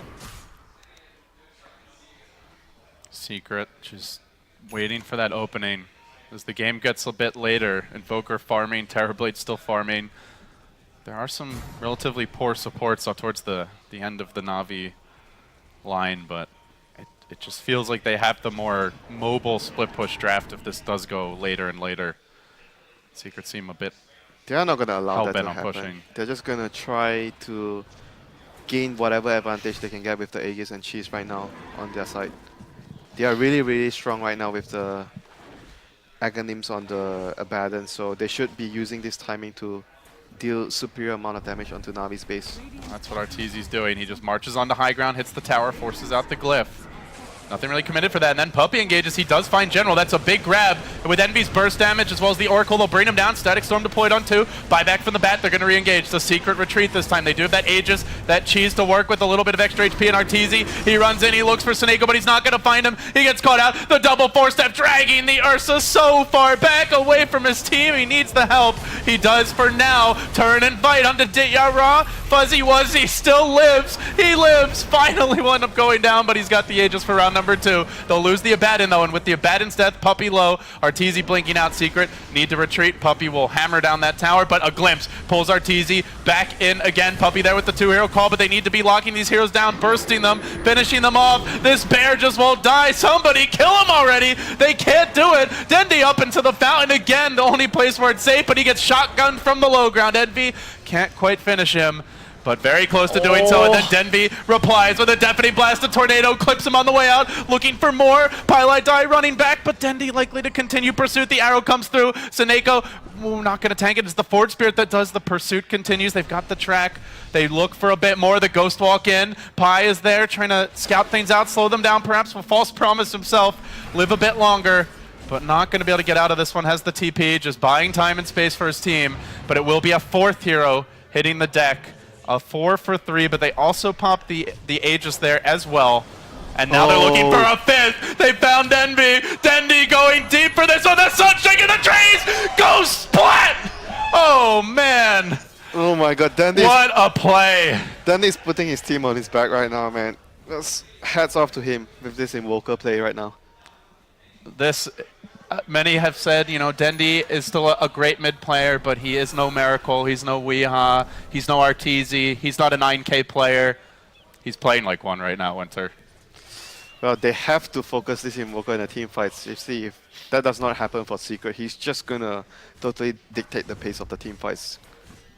And all his spells were used at a very, very good timing. Oh, Secret. They didn't even get a Rax off of that. Man, it's only a single buyback here and there they're able to force out. They got dragged so far into the base with the double 4-stuff on the lasso. It seems like the key is not getting the Ghost Scepters, but getting the 4-staff, because there's no real counter for that.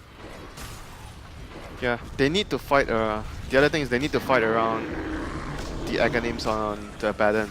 In that fight, he got silenced, so his ultimate popped really, really late. I mean, they have to be very careful of that. Like, the Static Storm could ruin the timing of the borrowed time on Boba. Well, no Roshan for a while here, but Navi gonna use this time to try and reestablish a bit of map control. Did we see what happened to the gem there, by the way? I imagine Navi took it away. Yeah. Because I think Bulba had one earlier, Yeah, right? he had a gem earlier. So I think it's just the one on the Radiant. So right Envy actually got a BKB after the E-Blade. So it's going to allow him to have that magic immunity against the Invoker. Since they are starting to feel the effects of his spells in the team fights, it's very difficult for him to go for that aggressive all-out damage build. So, is Secret's lineup starting to fall off? Do you think they're just more getting outplayed? Yes. Do you think the heroes are having trouble now dealing with Navi? They're starting to fall off, and Invoker is just stalling on them. I think... Is there like a better tool to deal with Invoker besides just BKBs? No, they have to jump and kill him. They have to get him with the axe or with the Ursa. Ursa has to get Abyssal Blade next and to just focus him. But he's not anywhere near it. The other issue though is the BKBs are getting shorter duration for Arteezy, I should say, so it might be a little bit harder to stick in the fight. I mean, as long as they get the lockdown on Invoker, he should be taken down by the Ursa in that 5 seconds. So it's just about locking him down in the team fights. They have to be able to do that. You can just see from the posture of Secret now, the top lane getting pushed in, mid past the river, bottom just barely favoring Secret in that regard. The creep equilibrium is definitely shifted in the Navi direction. They're positioning a little more confident. They're the more spread out team. Secret, the reserved clump, sticking together as a pack in their own jungle. They don't have that confidence they just had with the Aegis and Cheese. They're hanging back a lot more. Maybe hoping Navi will overextend and try to force the issue. I think at this rate they might be considering that if their next timing would be the next Roshan. I think if they go and fight right now and they lose, they might just lose the game. So I think their best chances would be to wait for the next Roshan since they're on the dire side. Wow. At the same time, waiting means more time for this Terrorblade, this Invoker to continue farming. Yeah, but I don't think there's much they can do about it after losing a few fights in a row. So they have to approach this game very cautiously, otherwise they're just going to lose very rapidly. One more team fight lost, I think then Secret is just going to be out of the game. Well, Octarine has been complete on Dendi, still more gold in his pockets. Navi even working towards some items here on the supports now, and Ogre Club picked up on the Disruptor to see what he's building towards. Aghanims, I guess? Yeah, Ags. I mean, maybe even like a, I don't know, Halberd perhaps with the Ursa's BKB wearing down. That wouldn't be too bad either. It's just a little weird to get the Ogre Club first is the main thing. But definitely leaves your options open. I mean, Abaddon has 3.2k, so if he wants to get the refresher, it's not far This off. could be a move for Secret. Flanking from the south through their own jungle. Marching up the ramp, they're about to pounce it, looks like, but Dendi's invis, and he just walks away. I don't think they have any sort of detection now. They lost the gem in the last fight. Don't believe they bought another. And versus a Bounty Hunter and an Invoker. Jeez, that is... Do they have any detection? Surely they have at least a dust or something. No. No. Oh my god. Well, they might get punished for this one. Puppy. Man, looks like he won't die. That is so frustrating. And this is even more frustrating. Nico finally gets his courier snipe. 44 minutes in. Secret have to be a little tilted now. They have to stay calm. Wait for the next Roshan, which is their best bet right now. Man, I think that they are stuck in a very precarious position. Any wrong move, it means they are just going to immediately lose the game against the Terror. And it kind of harkens back to the interview we had with Arteezy when Secret, I forget who they were playing, but one of the earlier matches they won in this tournament, where he said, you know, sometimes it felt like our opponents had to do too much this game, and they knew it too. It's Secret right now. It seems like they feel like they have to do a lot. I mean, and they're pressing. It's just the course that they went for. Ursa, Mirana, you know, they are heroes that are very, very strong in the mid game, but not this late. I hear a BKB. I think that was Envy. Yeah, Envy BKB'd. BKB TP'd? I guess so. I think he thought they were jumping him, but they were actually running. Not sure. But that was his 10-second charge. I mean, it's not the first time today that I saw him misclick his BKB. Rather strange, but... Well, we know he's never been a huge fan of the item. It's like, I hate you, BKB. Secret moving back towards the Roche pit. The gem is going to be available soon. But before that happens, the action will break out. Ice Wall's there. Static Storm committed onto Puppy. Locking down that key initiator for Secret. He is kept alive by the false promise. Boba trying to get in here on Dityara, but they're not even focusing him down. There's just too much stuff going against Secret. They're not able to dish out their damage in this fight. They brought Arteezy onto the high ground, completely kept out of it. The Ursa's a non-factor. Pie's going to have to abandon ship. The Axe already died. Bought back. Boba could be next if he's not careful. Still trapped on the high ground. They have to keep the damage going on Arteezy, or he might be able to blink out and turn this fight. The shotgun onto Dendi. He will end up dropping out for 114. Boba low. Boba will fall, and it's Dityara finally stepping up to the plate and looking to dish out the damage against Secret. He will get Envy as well. And buyback from Invoker, a buyback from Mirana. Everybody and their mothers rejoining the fray. Puppy, who already bought back, has to be careful not to die again. His general moves in on him. Sticky napalm applied. They continue the chase. They will halt the aggression there, but Secret are going to respond with a Moonlight Shadow, a blink call onto the cliff there. I think trying to isolate the bat, but General went the other way, just down to the south. And Navi is just in full control of the game right now after the disastrous early game. They have the insurance policies. The Bounty Hunter has an Assault Caress. Oh my god. Oh, it's that one item that Senego just picked up is worth more than Pile Die. And it's not even close, Winter. That feels bad. That is, I mean, Secret are just in a very, very bad position right now. They still have a buyback on Bulba. He really doesn't want to use it. They need more items on their heroes. Well, items aren't going to come right now unless they can win a fight, as Navi are beginning their siege, and now TB, in his prime, he is the leader in net worth, has stepped up after that Dendi buyback. Begins the siege. Secret gonna try and deal with some illusions, but fresh ones continue to storm in along with the Forward Spirits, the long-range artillery. Envy's gonna commit for this, but the E-Blade is used as General tries to retrain. Then he's gonna lasso Envy. The BKB, again, not proving to be particularly effective. It does help him against the Tornado here. He tries to run, but he's trapped on the ice wall. Saneko just auto-attacking Envy down. Puppey surviving for a while, but will eventually drop. Envy now low, but they have killed off the Disruptor. They need to get this Sunder off, but it's on cooldown for 20 more seconds. Diggerot being focused. Manta, retreat. Arteezy wants a piece of him up the... gets healed up by the urn. Instead, they might get Saneko. He will fall. Ditya on the run. Do they chase for him? They don't get the Invoker. They don't get the TB, but they do hold the high ground. It's Navi's turn to fall short on the siege. They lost their tower. TB got his Sunder off, got the cheese off. Still almost died.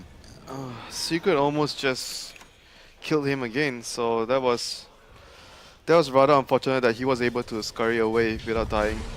And I mean, overall right now, the situation of the game is still very unfavorable for Secret. They do not want the game to drag on any longer. The lanes are just pushing against them, Winter. Like, for the most part, Secret can't really get on the Navi side of the map.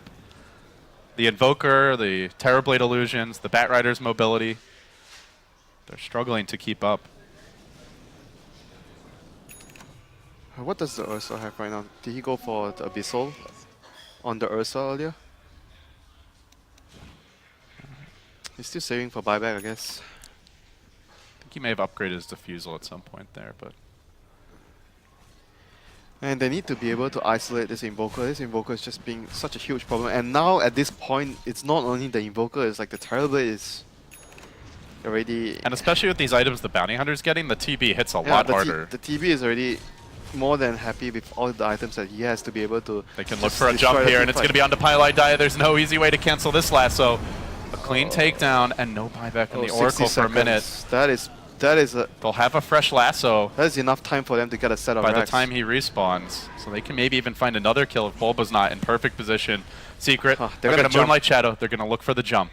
But do they find anyone? Let's see how Navi position themselves. It's Artstyle up in front. He gets called by a Blink Call. They all descend on him, but the Tornado interrupts too. Prevents the easy follow-up, and now getting to work in the middle of the fight. Puppey kept back for the moment. They lay into Bulba. They lay into Arteezy. They bring them down too fast. This TB is so freaking big now with the Butterfly. Can they even finish him off? Bulba tries, but then he gets sundered. He gets focused. Machine Gun TB in the house. Bulba gonna be next. Puppey likely as well. Arteezy rejoining the fight, and Arteezy gonna go home again. A rampage for Ditya Ra. Navi take it, and now the series, best of 5, tied up 1-1. What a freaking comeback that was. They call him a machine, and he delivered. Rampage, his team just, I mean... That reason alone. It's a fantastic point, and that's partly why I enjoy these high-level drafts so much. The mind games have a huge impact on the drafts as they go on, and that's why we were talking earlier about the evolution of the meta within a best-of-5 series. That's a big part of it. And the other part, too, is the last game, don't forget, they banned Void as well. Yep. So the Void and the ET partnership could be why they didn't want to value it as highly that game, and it could be the reasoning as to why Navi are more okay just leaving it completely, alone. Just, we're not going to ban it second phase, we're just leaving it in the pool. The other thing, too, is I think they showed Oracle, what was it, second or third? Yeah, it was second pick. Yeah, so once you see the Oracle, I think AT is far less likely. So yeah, they didn't really have any worries that game, I think, about the Elder Titan. That's true. That would make for a bit of an awkward support pairing. They're going a different direction with the bans this game. I think they're kind of saying, you know what, we're taking out an anti-bat hero early on, but if you end up banning the Sand King again, you'll have to face a Drow strategy or something like that. So different direction here in the draft for Navi. I kind of like it, though, because I feel like if General can still have a decent game on a bat against that team, then you give him, he obviously he can still get Beastmaster as well. Those are probably like his 2 best heroes right now, I would say. And you just leave yourself open for him having a standout performance. Because as much as we praised Dendi during the last game, you still have to keep in mind that General, in a very, very hard back game, he still delivered. I do like the Darkseer ban in spite of the fact that it's a little unusual to ban a hero after you've banned something that counters it. But at the same time, after that last game, as a drafter, I'm thinking maybe Secret want to go back to some comfort heroes. Well, they're dipping into reserve time right now. The heroes still left are Sand King, Drow Ranger, Bat Rider, I think are the main 3 in consideration right now. And yeah, Secret, you ban against Navi for sure. but Secret don't play Sand King that often, so that makes me think that they want to probably ban that a little bit more. But they can easily take Bat Rider first phase and I think get away with it. I think that Secret plays Sand King, but the problem is the position that they would play the Sand King in, because I think that maybe Sam, he hasn't played it too much. I know Puppy plays Sand King for sure. Yes. But I don't know how they would be able to run it. That's the problem. So, yeah, it's just going to be the Sand King. So now Bat Rider, Drow Ranger, although Navi tend to not like the Drow Ranger as much as other teams. Yeah, it's always looked to me like Navi prefer to play against it than pick it themselves. But Navi is going to be the ones taking the Faceless Void off the table this time. It's a nice approach because, again, it's ignoring like the quote-unquote meta of the tournament, right? And it's just the finals meta, as in if you want to pick a Drow strat now, we're already putting pressure on you by having the Faceless Void. We know our team fight is going to be really strong regardless of what we get. There's a ton of heroes left in the pool that we can pair this with. It's ambiguous. You know, maybe they don't like the Shadow Demon as much, but to be honest, I don't think either of these teams, maybe Secret a little bit more than Navi, they don't always gravitate towards it right away. Well, there's the Drow that you guys were calling for. I think they need the Bat Rider now, actually, to protect the Drow Ranger. Otherwise, like without the Oracle, they'll have to rely on like maybe a Shadow Demon, I think, to save, or Avenge. Actually, I don't know. They could go That doesn't Dazzle. sound that bad. Puppy's gone Dazzle, I think, more often than those other heroes. But yeah, it's a good point because you don't want Bat and Void on the other team unless General's going to be playing Void. But I think they have been experimenting a bit with the safe lane Void as well, right? I think Ditch has played it before. Forgot about the Murano. Yeah, Was first pick last game. They're going to take the Mirana, taking away one of the very strong opens alongside the Faceless Void. But again, the Bat Rider's still on the table for Navi. There's like a million good pairings with Void now. I don't think it's necessarily about getting just the Mirana. ET, Invoker, I think they're all fine I heroes. still gravitate toward the Mirana only because of its versatility in the first phase. You can run it in all 3 lanes.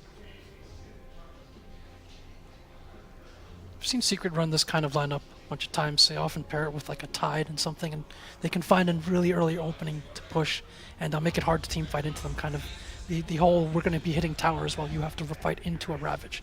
And so we'll see if they go that direction this time. I wouldn't be shocked to see Navi second phase ban that hero. I think Void's already decent versus the Tide. I think they counter each other to some degree, but it's more about when you have a Void and you're playing against Tide in a heavy push strat, if your Chronosphere isn't always on point, you just instantly lose the fight and then you lose buildings. And I think it's too risky, in my opinion, to play against. This is a nice counter. We saw it, I think, once or twice before so far here. And it's obviously really good against the push. You can stop it. You deep push very well with Splinter Blast. It's very good control. Navi ran it, Seneko in particular ran it against Team Secret in their last series in the second game, and it looked like it was really, really good against a Drow strat again in that game, but Artusi Storm in the late game was just a little bit too mobile. He was able to stay out of those curses. I wonder if Secret actually want to maybe think about running a support Mirana or offlane Mirana even and go for the Storm Spirit again, because I think you need a hero to address that Winter Wyvern.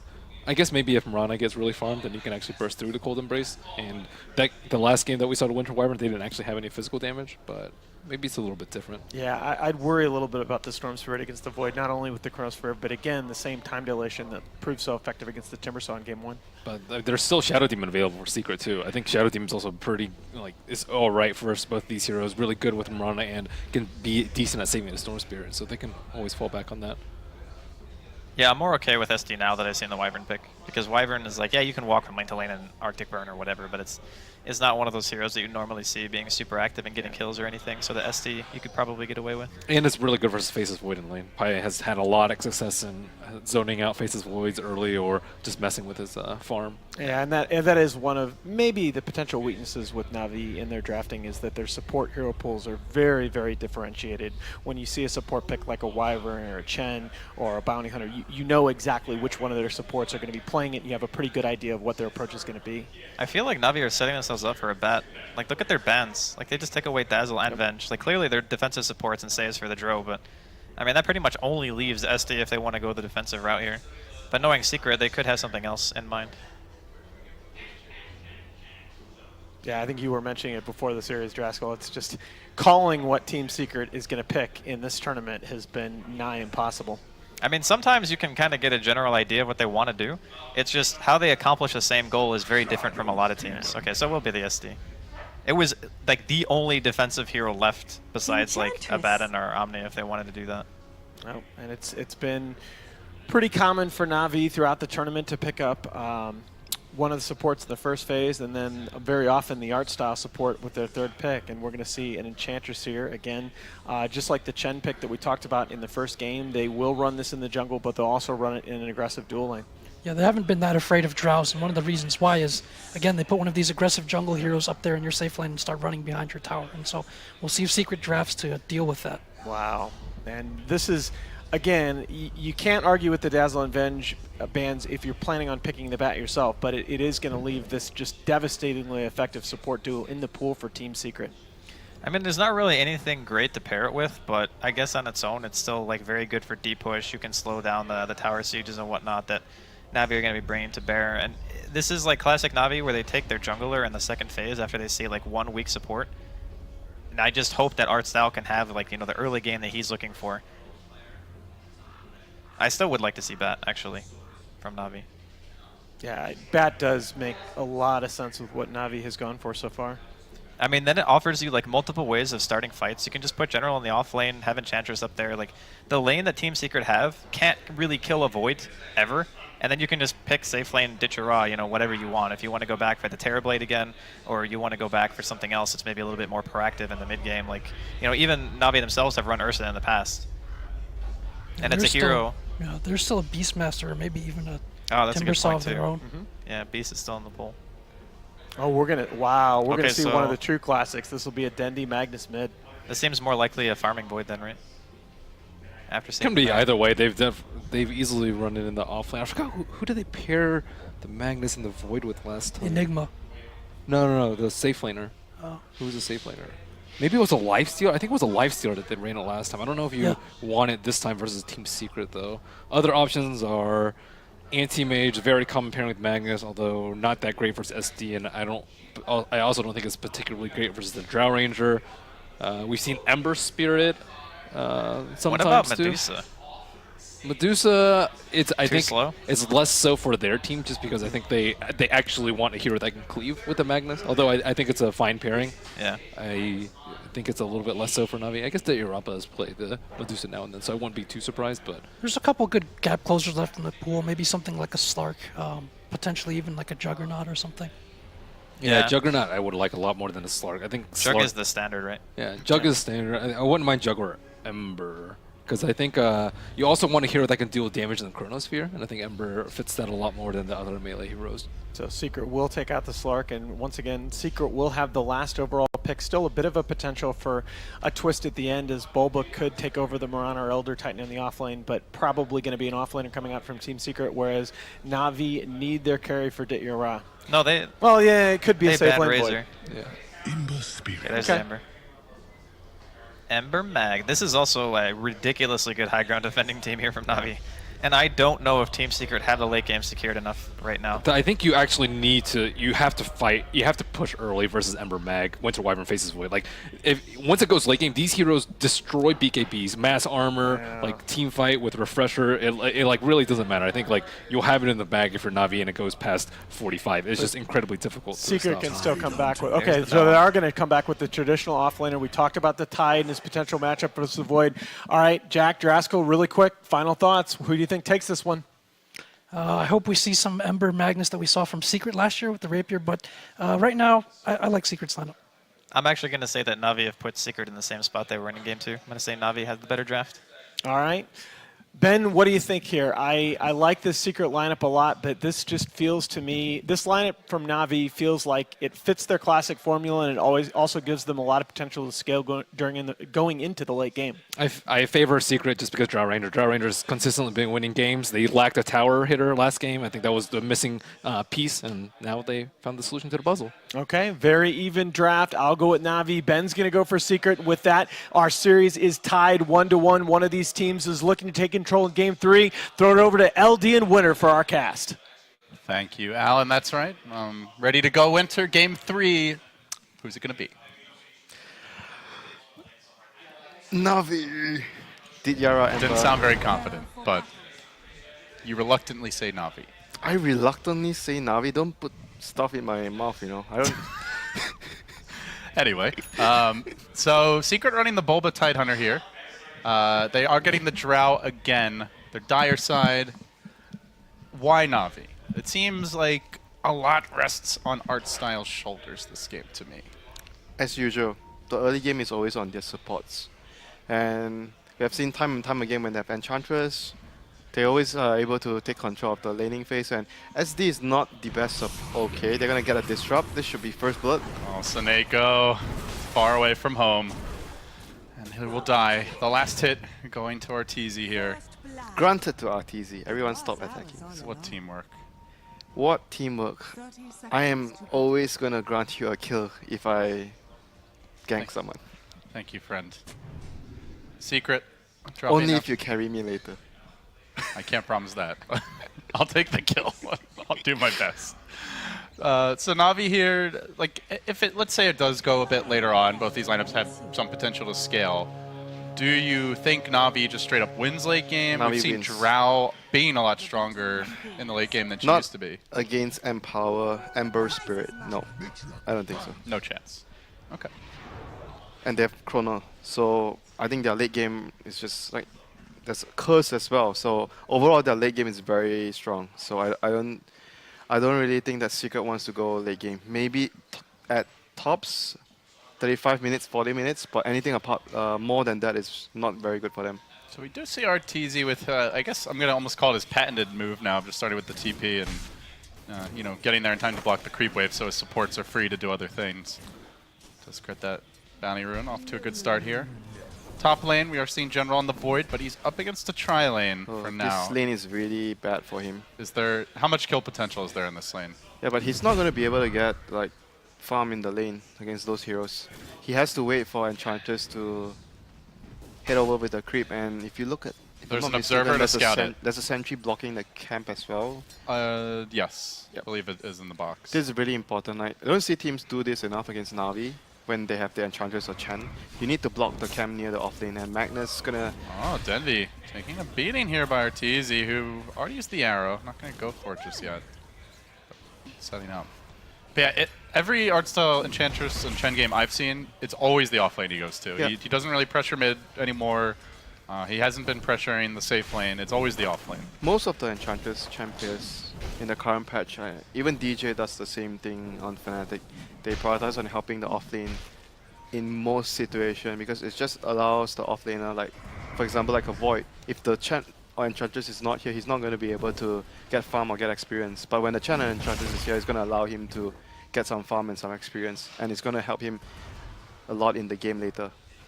So looking at the Radiant safe lane now, how do you see this lane developing with the Ember Spirit matched up against the Tide? No help for Diyara for the time being. Bulba's going to get a lot of farm here. I mean, he's always getting sacked a lot. Ember against Tide is fine. He's not going to get pressured too much by the Tide, but Tide is going to get farm because it's a 1v1 matchup. Courier going down. Mr. Soneko, the Courier sniping king. This guy, he must have like the highest average courier snipes per game of any tier 1 player. It's ridiculous how often he kills it off. Starladder used to be that as well, like when he picked Bounty Hunter. He doesn't get those heroes anymore, but this might cost them heavily here, Winter. Seneco's in quite far. The arrow's not going to connect, but Puppey giving him the old staple gun, and now the Wyvern's been brought down. He's very low. Could maybe deny to neutrals. Yeah, he might suicide to neutrals. He can maybe embrace again. Even if he dies here, it's worth it. He draws the tree. No one else coming in, and there's no mana for the combo for Puppey here. Is maybe going to get hit one more time, but Seneko with the boots going to make it out. Instead, they'll turn the other way. They're going to look for Artstyle, the Enchantress, but General's here to support. They'll chase after Pylite Eye. The time walk through, pretty good position there by General. Just looking for a bash. He does have it skilled up, and not even required. Rejoining the fray, Seneko not only nets his team a courier kill, but also a hero kill as well. Gosh. He didn't even leave the fight, he was just nearby to even help his team get the kill there. Some miscommunication from Secret there, like Pylite wanted to use the Disrupt to kill the Enchantress, so Puppey was not in there to actually land his Storm, otherwise they would have netted the kill onto Artstar. They're all doing pretty well here despite being sacked. 13 and 4 versus the Tide. Bulba only 11 and 4. I mean, it's an okay lane for him as long as he uses the Flame Guard every time it's up to get CS and to zone the Tide away. And Tide at the same time, once the Flame Guard is down, he should be able to get relatively easy CS with his Anchor Smash. They have seen art style though. Pilot out with a clever ward around the tree line. Can they do much about it though? Puppy's off near the mid lane right now. Looks like they want to contest Dendy. Well, sidestep the Arteezy arrow. And now popping that Invisor in as he looks to retreat. Not seeing the double empower skill build this time around from, I think it was Sumail earlier in the tournament who did that. He was jungling early in the game because he couldn't lane. Yeah. That was not a good game for his Magnus. That game was very difficult for them. So right now Soneko all the way towards the bottom lane to maybe set up a kill on the Ember. This ward is doing work though already. Sees all the Enchantress's movements, gives Puppy a reason to go up there. But meanwhile, Bulba in the bottom lane gets clipped by the chains. They continue to emulate him to Ira, trying to play with the tower range, but it's top lane where they start to converge on General. He salved up. He's waiting for the cooldown here. On that time walk, about 5 seconds to go. The Spirit will come back, and in come the Enchantress creeps. Artstyle getting hit a little bit. Highlight Die trying to work on him with the poison, but the bash, very timely from General, secures the kill. Artstyle might even make it out. He barely falls here, but another bash onto Envy, looking for more. If he gets one more bash, he might get this kill too with the creeps cooldowns soon to come. But I'll not risk it with the Shadow Demon respawn being so low. Still though, the pressure is on Envy. 23 CS, still doing well here, but he may struggle if they keep it up. Meanwhile, bottom onto Bulba again. Soneko working together with Yara to force Pylai Die that way, and this does free up that top lane if Artstyle wants to go there. As the slow from the Wyvern comes through, Yara into the trees, but the poison's going to give them the vision they need, and now the disruption follows it up. Another poison. There's the embrace, the Ravage committed. Bulba says, screw you, man, and takes him down. Yara will drop. Very nice usage of the early Ravage there by Bulba. And good rotation by Pylai Die to score a kill. Yeah, that was a really, really big kill on the enemy team's carry there. Turning that gank around towards their favor. So very well played by Secret. Good rotation once more. Yeah, fast level 6 as well, with nobody to share the experience with for Bulba. So right now Enchantress, let's see whether he moves back towards the Void's lane with the creep. Hand of Midas. Naked even. It's always an early grab for Artstyle and Puppy, but normally not this early. I mean, if you think about their game plan, they want to draw the game super late. So going on Midas is playing towards that plan for them. Oh, Dendy skewering. Arteezy back under the tier 2 tower, then RP'd him as well, but the stomp comes through. Might be able to make it out Artor, but then from the side comes the Enchantress. There's the haste pop. Did have the raindrops there to help secure his retreat, but still Dendy, he was forced to commit an RP, but he avoids the gank. And he buys time for that Enchantress to continue farming. Radiant's bottom tower is under Yeah, attack. Bulba meanwhile still having a great time at bottom lane despite the supports leaving him alone for the time being. Chronosphere not up yet for General, so... The one thing I would say, Winter, is they're very lacking on damage to put in the Chrono until later on in the game. I mean, yeah. They don't have that Lina or Leshrac. Enchantress would be the one that can deal... Yeah. Enchantress can do a lot of damage later during the Chrono, and not to mention when Battle Fury comes online for the Ember Spirit with the Empower. But this stage of the game will be a lot tougher as a Radiant Scan is deployed top. Trying to see if there's anyone creeping up from the side of Secret. Not the case though. The Midas is close. What's the next big timing that you look at here? We'll have the Chronosphere coming soon. The Ravage will cool down fairly in short order. Is there a particular move you're expecting from either team? Ravage is one of them, and with the Draw Ranger acquiring her levels and her ultimate now, Secret wants to play a faster paced game since Navi is much stronger in the late game. Oh, the chains aren't going to connect here, but Bulba still getting caught out by the Shockwave. The pursuit continues. Will he be able to bring him down? No, the Flame Guard not enough. And Highlight Die looks to turn this one around. Stomp. Well, by Puppy, no, the Spirit will return. And then Dendy, after a failed rotation, now the Ravage is online. So round 2 could be a lot scarier. Bulba just very tanky. They have to bring sentries for the Moonlight.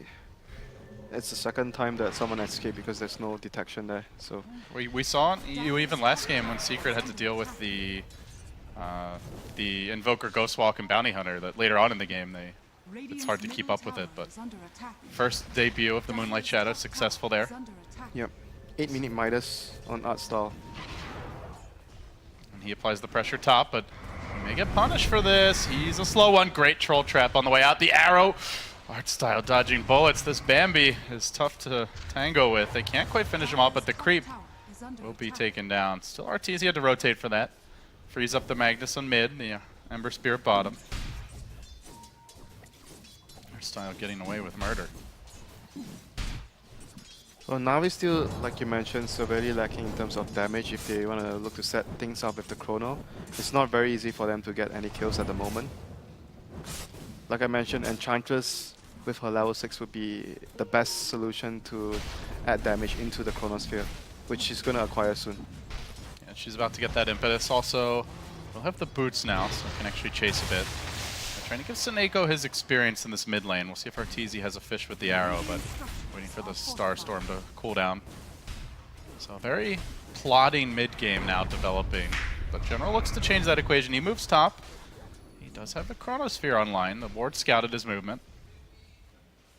But not going to die for it, just contesting the farm a bit of Puppey.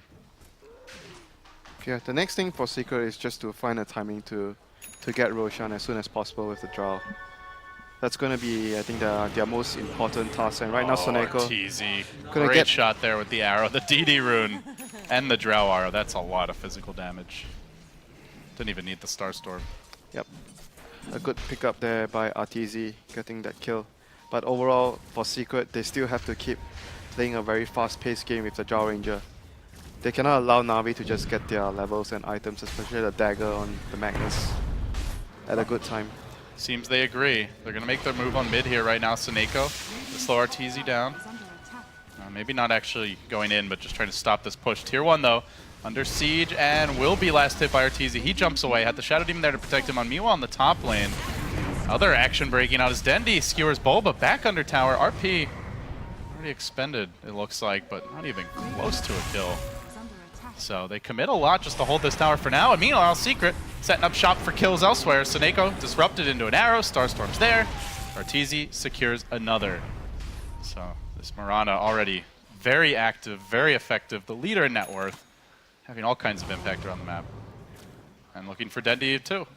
Has the level 2 arrow ready. Wants to zone him out, secure this tower. Ravage still available. Navi are getting pushed down hard, Winter. I mean, Secret are stronger right now, so unless they have their blink on Magnus and all their ultimates up, they're not going to be able to take a fight. I think he's not that far away from his dagger on Dendi, 600 away. So before that happens, it's going to be difficult for Navi to take any fight. So Secret, fully understanding the situation, are trying to press forward to gain more advantage. Oh, Envy. He does get the silence off here. And Bulba's quick to rotate, and Navi realizing as soon as they make a move on Envy, there will be backup. And it comes in spades. Yeah, the other thing is Bulba is also getting a mech for his team, so that it's going to allow Secret to play a much faster paced game, group up, take towers, stun onto General there, needs to land the silence. Gets the silence on General as well, but DRA moves in. They have that Ravage, but Navi also a very elusive bunch of heroes, so you got to be careful about when you pop it. They were anticipating that Secret were going to move into the Roshan pit right there with the draw plus the Ravage, but Secret are going to be very wary of things, and they're going to continue sieging the tier 1 at bottom. This would be big, Winter. Dendi getting hunted by the cat lady. He's pretty much guaranteed a double starfall here. Will Dendi at least get his blink in time? With this creep wave, he should have the gold for it. The arrow connects, just barely clipping him from around the trees. Dendi RPs, but it doesn't matter. And the blink is deferred. A huge pick again from Artor. He is really getting the job done right now for Secret. And he's playing so well. The first game where he chose to go for Vanguard on the Void, and right now in this game once more in the first 15 minutes of the game, getting a very crucial kill for his team. He's been all over the map, and he's still the leader in net worth with a very timely Aghanim Scepter under construction at this rate. They're hitting their timing very soon. He's basically got it. Aghanim's mech on Tide and whatever items on draw, so... Oh, this would be costly though if he goes down Remnant. Oh, they Remnant too far! Oh my god! They needed that so bad. Sometimes it's better to be lucky than good. And this time, Arteezy is both. Man, that sucks so much. That was so close. That could have been such a huge kill after losing their Magnus, now General, trying to get revenge for his team. This one could be as well, but there's going to be an Echo Stop coming from the north. Can Puppey turn it around? Detection! He gets the stomp off. Where is the vision? They actually have a sentry, but the Ravage comes around to cancel it and counter this initiation. General just says, screw it, I'm going in for Envy, but he loses the True Sight. Envy's moved out of the vision of that sentry ward, and now he gets turned on with the Frost Arrows. The Radiant Courier is sacrificed as well upon the altar of Secret, and still the Wyvern dropped. Now Dayara's on the run. And they're doing all of this before the Mirana gets into the fight. Man, Arteezy has arrived. It's snowballing for Secret. This is turning into the Arteezy show on his Mirana right here. Being at the right place at the right time, escaping the gang, getting a 40-minute Aghanim's. And as the mech as well on Bulba there, proving to be very crucial, keeping his carry, the Draw Ranger, alive. Even just using the pounce there for that extra bit of attack speed. Efficiency. Secret wanting to take this tower down as quickly as possible.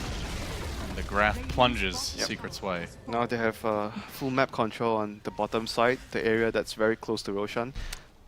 Oh, General getting consolation prize. The courier on the way out. You kill my courier, I'll kill yours, he says. But Secret... But he may die. Heads to the far side of the creep wave. Navi are getting a little Blink RP though. A little more careful. Arteezy, I believe, does have the Ags now, so he is going to be very tough to burst. You see Dayara committing up top. He wants this tower. Is he going to come back in for it? He doesn't want to tank the aggro. He'll let Bulba get the deny. He's and now he waiting for Magnus. re-engages. He's waiting for Magnus. Magnus is going to be there in a moment. Denny blinks in, trying to hold on to that RP, but Bulba has the mech. He may be forced to commit it along with a skewer, or they may just not go for the kill. And appears it'll be the latter. Well, that's happening. Bottom lane, Artstyle getting focused. Even with that extra bit of HP from the Ogre Club, it's not enough. Good combo there from Secret. Finding the kill, not even needing the disruption, and able to save it for the defensive retreat. Man, this Mirana is just all over the place. Only 4-0 and 2, which isn't that crazy at this stage, but it's just all been crucial kills. Delaying the blink timing. You say only 4-0 and 2. His team has 8 kills. Yeah. It's more that they've been crucial kills that lead to towers, that, you know, delay a blink dagger. They're coming at the right time for Secret. And this Enchantress is just food for the Aghanims on the Mirana. He needs to be able to get more items and increase his HP pool to be able to survive that in team fights. Like a Ravage with the Elder Titan Spirit next to him with the double Starstorm. He's just gonna evaporate in the team fight. Now Puppey grabbing that medallion in Secret. They do want to Roche. Yep, finally. Got the Frost Armor creep here. Got that extra bit of armor to work with. Even though Navi have all their ultimates ready, they're still lacking in the damage department. They'll look for a Puppey pick off here though. Blink into Skewer, good combo. Bash follow up and get the kill. Or actually, sorry, I think that was the RP. Yeah, the RP does get deployed there. Well, this game, getting a Crimson Guard on Puppey will be extremely important. It's very good versus all the creep damage, the Ember, plus the Empower and the Battle Fury. Yeah, the Frost Armor creep's going to help as well. So, yeah. I mean, Secret, they definitely know how to deal with physical damage. We've seen that before. Vlad's, Crimson Guard, all the team items at some point. So Aegis is going to be acquired onto Arteezy right now, and Dayara still pretty far away from his Battle Fury. It just takes a long time to get that first big item on the Ember. I mean, can Navi even keep up in farm? Like, as much as they have great farming heroes, if Secret take all these outer towers. I mean, I would say they have pretty good heroes to slow down the push. Splinter Blast plus Shockwave from Magnus, good deep push. So before the Battle Fury comes online, they're going to have those two spells to slow down the push. TZ moves in aggressively, posting up in front. General will time walk off that initial volley of damage. Arteezy now forced to run, but the impetus is rain in. Envy gets it in there with the silence. Bulba just wrangling about on the backside, but they're trying to set up the stomp combo. They hit. The arrow won't connect, though. And now Arteezy moves in a bit deeper. The chains come through. He still has the Aegis. They don't want to lose it this early, but the Shockwave will ensure that they do. And then the Chrono gets dropped, isolating Bulba. There won't be a Ravage this fight unless that disruption is absolutely perfect. He gets it off, but still he will fall. A well-timed Sleight of Fist there, slicing up the Watermelon. And now Arteezy held in position on life number 2. Do they chase for more? Another stomp from Puppey. Secret are forced to disengage. And what a chrono there by General. And that was a very, very good corner, allowing them to take down the Tide before he gets his Ravage off and locking down the other 2 heroes as well at the end of it. Yeah, well-timed Sleight of Fist there as well. Didn't have a good Ravage opportunity when he came out of That Disruption. was a big hole. Secret were really strong with that timing and the Aegis on RTZ. So it's going to allow Navi to have a lot more time to farm up even more items on their heroes. Battle Fury. No longer a distant dream. He's getting close, has the 2 big components. Well on his way to the Perseverance here. Navi will make their next move. It's towards top. SD might just be dead here if he's not getting out soon. He sticks around. Pile die. Bit too long, and they're not even going to hesitate. RP committed. Quick skewer. Pile driving him back in. Shockwave. As well as the Splinter Blast. Secure it. Yeah, basically their ultimates right now, any pickoff they can get from it is just okay for them because they are looking to draw the game out. So any pickoff is crucial for them to have more time for the rest of the heroes to actually farm more items. In certain games you would say that you want to save the ultimates for a big team fight, get more kills with it. But in the kind of game that Navi wants to play right now, it's okay for them to get any kills with all their big cooldowns. Yeah, as long as Secret can't immediately go high ground off of it, but they were not in position to do so there. So Secret will have to slow down a little bit. Man, they don't want to slow down with their heroes. No, they don't have a choice, Winter. Do you have to wait for the next Aegis at this point? Or do you think Secret can That is try like to roll the obviously dice? the safest play, but I think with the lineup that Navi has, they need to be able to push forward even without the Aegis. They need to be like pushing and trying to get towers and limiting where Navi can farm. The other issue is like they don't have the best heroes to actually catch out a hero like Ember when he's farming. They have to land like a silence from the Drow, which is not something that you want against the Ember. I mean, I suppose later, much later, Mirana can get a Hex, but that is not a great solution. Boba. Okay, he's not going to chase forward, so not going to find anyone there. I mean, you talk about that Hex is probably going to be... It's going to be much later. An ultra late game item, I think. Yeah. But like you said, Drow Ranger, not reliable lockdown by any means. So Navi do close in on the Battle Fury for Daeron. That's going to be a big tipping point for them as far as pushing the lanes out goes. Puppy here in the bottom lane, going to get... Oh, doesn't get hit by the Splinter Blast, so Seneko won't follow up on that, but does usher him away. Try to hold this tier 2 as long as possible. Their Void's still off on the top side of the map. Doesn't look like Navi want to defend this tower, but they are in the area. Drow Illusions just chipping away. I mean, talking about the illusions, in the late game they do have the Enchantress to deal with the illusions later. Can always take away the illusions from the SD or even the potential Manta style on the Drow, so they have some good ways of dealing with the illusions, not only the cleave. Daeron. Battle Fury is basically done now. After this wave will have it. And I believe they have the maximum power at this point as well. Yeah. So the farming will intensify unless Secret can pin Navi down inside their base. It's not like the farming that worries them the most right now, it's like the scaling, like all the heroes of Navi scale so well into the late game. So Secret has to press forward. I'm not sure if you go for the Aghanims and Maelstrom on the Drow, like we've seen in a couple of games, that how much damage can the Drow dish out later in the game? Is it going to be enough against what Navi have?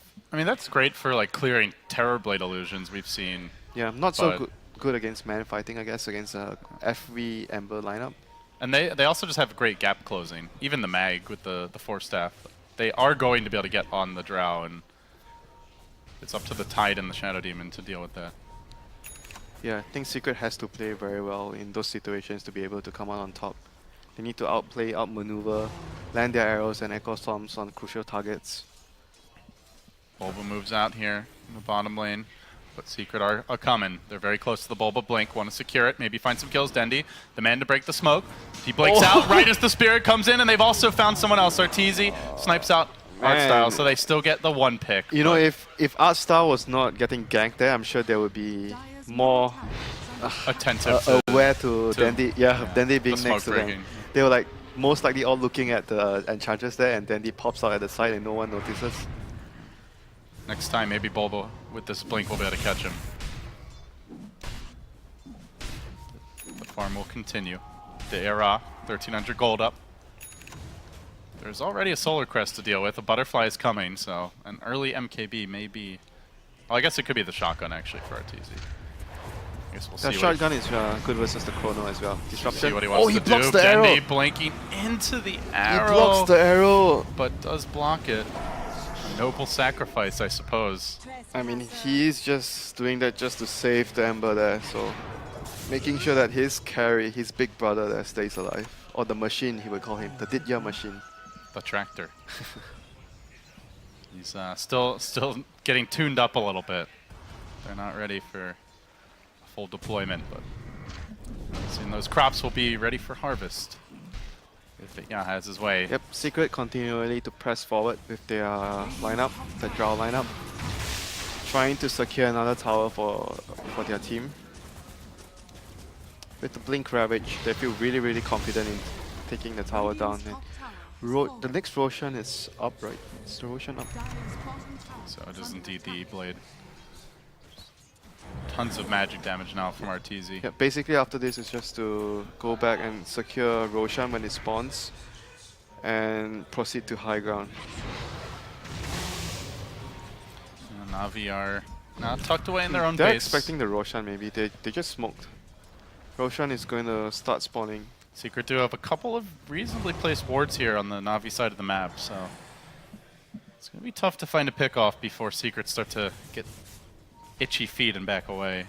And leading with Seneko here, our Eternal Envy sees him coming. He's going to drop a ward, and the jig's already up. Old Moonlight Shadow, they'll back away. Meanwhile, in the mid lane, RTZ hunting. They are Oh, he needs a Flame lockdown for Guard. his kill. Or land It's his cool. arrow. Oh, it's a cooldown here, so they might be able to get the kill. Arrow comes through the leap. The Oh shotgun. my See God. ya. What a player. RTZ, no hesitation, just mows him Man, down. that movement towards the side of the trees to set up that arrow was perfect. That was perfect. That was magnificent. RTZ continuing to deliver here. Man, he's in really, really good shape. We see a Purge onto General here. They're trying to set up a fight here for Secret. There's the blink out, the purge damage taking on a split second too late, but still they're going to chase a bit further. Looking for art style. They should be able to get Enchantress. They have that Yasha move speed puppy there to cut them off. The arrow comes through. It's a slight miss. Till TP out, he's going to force some sort of reaction. The stomp gets there in time. Then, for good measure, the disruption. So, say goodbye to your art style. And on top of that, they also sniped that Radiant Courier as it retreated. Got a little bit of extra gold. Secret starting to add up for them. Score 5-12. Navi, we've yet to really see that big combo, Winter. That RP, Chrono, Sleight of Fist with impetuses raining down. I mean, hell, the Wyvern, we have not seen them chain these abilities together, but they may have to soon because Secret are pushing in. I think they should do the Roshan first. I saw a creep earlier, so I think Secret already know that Roshan is up. So, I mean, obviously that's the safest play. Secure the Aegis before you go for the high ground. There's no need to force anything right now. I'll secure the Ancients, then secure the Aegis. Yeah, Ancients, go on, man. secured. Ancients, towers, last hit, just a typical carry player. Take everything from the support. Take everything from the enemy team. Yes, Starvation Dota. It's the secret way. It's not just me, you know. But now they go into the pit. We've got the Mirana there. Bulba beside him. Does Navi fight into this? Can they fight into this? If they land a good Chrono, plus Magnus RP. Anything is possible. Also, what kind of detection does Navi have here? They don't have a gem, do they? They have sentries on the ground, so at the very least, they have that going for them. Envy is far in there. He's a confident little one. That Draw Ranger going to get caught up by the chains here to start. But the Chrono comes from behind. The BKB, isolated RTZ. Envy gets kept away from his team. He needs a little help here. Seneko gets the curse off, and it causes the carries to turn against each other. Envy's pretty tanky, but the Imps will finish him off. RTZ now looking to turn the fight. A good RP. Sleight of Fist as well, but do they have the follow-up damage? Puppy, low, not dead yet. Brings him down and then jumps away. Can he kill Bulba on the way out? No, RTZ will force him back. Pi, though, going to be kill number 3. The combo was solid, and RTZ can't find that third kill. So all 3 cores surviving for Navi. There was a Only the Mirana for Secret. There was such a manly play there. I'm not sure if that was intended. He just ran up the ramp there. Leading with the drow, you mean? Yeah, leading with the draw was rather like bold from Envy. He wanted to give his team vision so they can understand whether they should Ravage or follow up with an Elder Titan Stomp. But then Navi followed up with a very good chrono, like general block off the ramp, so no one could actually run up to actually assist the Drow Ranger, which was caught up alone. I think he was just banking on, like, even if I get caught, I just BKB here, and then they Ravage and or Disrupt to save me. I mean, the other thing was during the BKB time, he got cursed. He was the main cursed target, and RTZ was around him. So most of the time on the BKB were wasted, and RTZ laying on him at the same time. Teams will be collecting themselves here as we lose 4 players. Internet problems, Mr. Gorman, Well, at the house. if it was the internet entirely, then everyone would presumably disconnect. So whose fault is it? I'm sure we can blame you, Winter, somehow. Wow. I mean, Charlie's here. Charlie just walked in. I mean, and then it crashed. I would so. love to have the ability to crash the PCs when I'm sitting down here with you. Why would you love having that ability so much? Yeah, then I would crash your Overwatch games when I'm just playing downstairs or what. Thanks, Winter. Appreciate the love, as always. But Puppy looking pretty calm. See a lot of talking from both teams here. They're getting reset back into the game. Looks like Pi wants a moment. Have you ever seen Puppy not calm? No. I've seen him pretty upset before. I mean, every competitive player gets upset at times. Every Dota player gets angry. Except for Gorman, because he's such a saint. I get very angry. I know, right? You are a big rager, though. Despite your seemingly calm and polite demeanor, well, you have been caught flaming. I do not rage harder than you. Many a time at the BTS. I do not slam my keyboard. I do not throw my mouse around. No, you just slam your teammates verbally. You're just lucky BTS is rich so they could provide you with more keyboards and mouse. Someday your LAN cafe will provide us with more keyboards and mice. Oh yeah, I wish. But someday, Gorman, someday, if that ever happens. Somewhere over the rainbow. That will be the day Gorman becomes a calm Dota player. Relax, team, we're doing fine. You need to bring that competitive fire and intensity, Winter. If you're too calm, it's all but gone. You lack passion. It's all but gone. Yeah, you've definitely lost your passion. You haven't even played a game of Dota in how many months now? Shh. Marriage is not an excuse. Classified information, Gorman. Lord Dank, please. So, all right, let's take stock of the game here, Winter. 8-14 the score. Secret with a medium-sized lead around 29 minutes. You've already said you think Secret do not have the late game. Yep, I said at tops you do not want the game to go past 40 minutes. Like 35 to 40 minutes is like the maximum time for Secret's lineup against the Empowered, Ember, and the Chronosphere. I mean, they're going to have a refresher for that. I think that is as good as it gets for Secret's lineup. The refresher on Bulba. And then pretty much from there, it's kind of a... Yeah, if they do not downward get spiral. Rax, at least at that point, then it's going to be difficult. The other thing is Navi just have the Ember, so they have that like mobility to keep the lanes pushed out pretty easily. Yeah, they have to try and like siege with the refresher and try to force them to come in and just initiate with Ravage and make sure that he does not get caught in the Chronosphere. That is extremely crucial for them. So teams are ready. Navi on pauses. And we get back into it. Roshan's still lurking there to be claimed. Illusion. I can sense the Illusion game going to happen. Getting the Yasha here. So we're not going to see that Dagon. Or Manta, Mirana, Manta, Drow Ranger, Disrupt. Good luck. Do you like that better than just like all-inning on the single target bursts, like the Dagon build? Not sure though, because Navi's heroes are very well equipped at dealing with illusions. They have Splinter Blast, they have the Enchant Form, Art Style, Empower Battle Fury. Yeah. Nice deny there by Envy though. Well, it's something. From the trees. But it is still a tier 1 going down. A little map control lost here. The Secret Roche. Navi not in position to contest this. They do get another tower though. Tier 2 going down top as well. That one not denied. We'll give this Aegis to Arteezy. So Envy will really have to mind his positioning. The rune of many wins, Mr. Gorman would say. This is the God's rune. And the pub game has been won by just waiting for a double damage rune to spawn and backdooring. But we're not quite at that point. Oh, pub games are won when you wait for your enemy to feed. You know it's going to happen sooner or later. Here we go, though.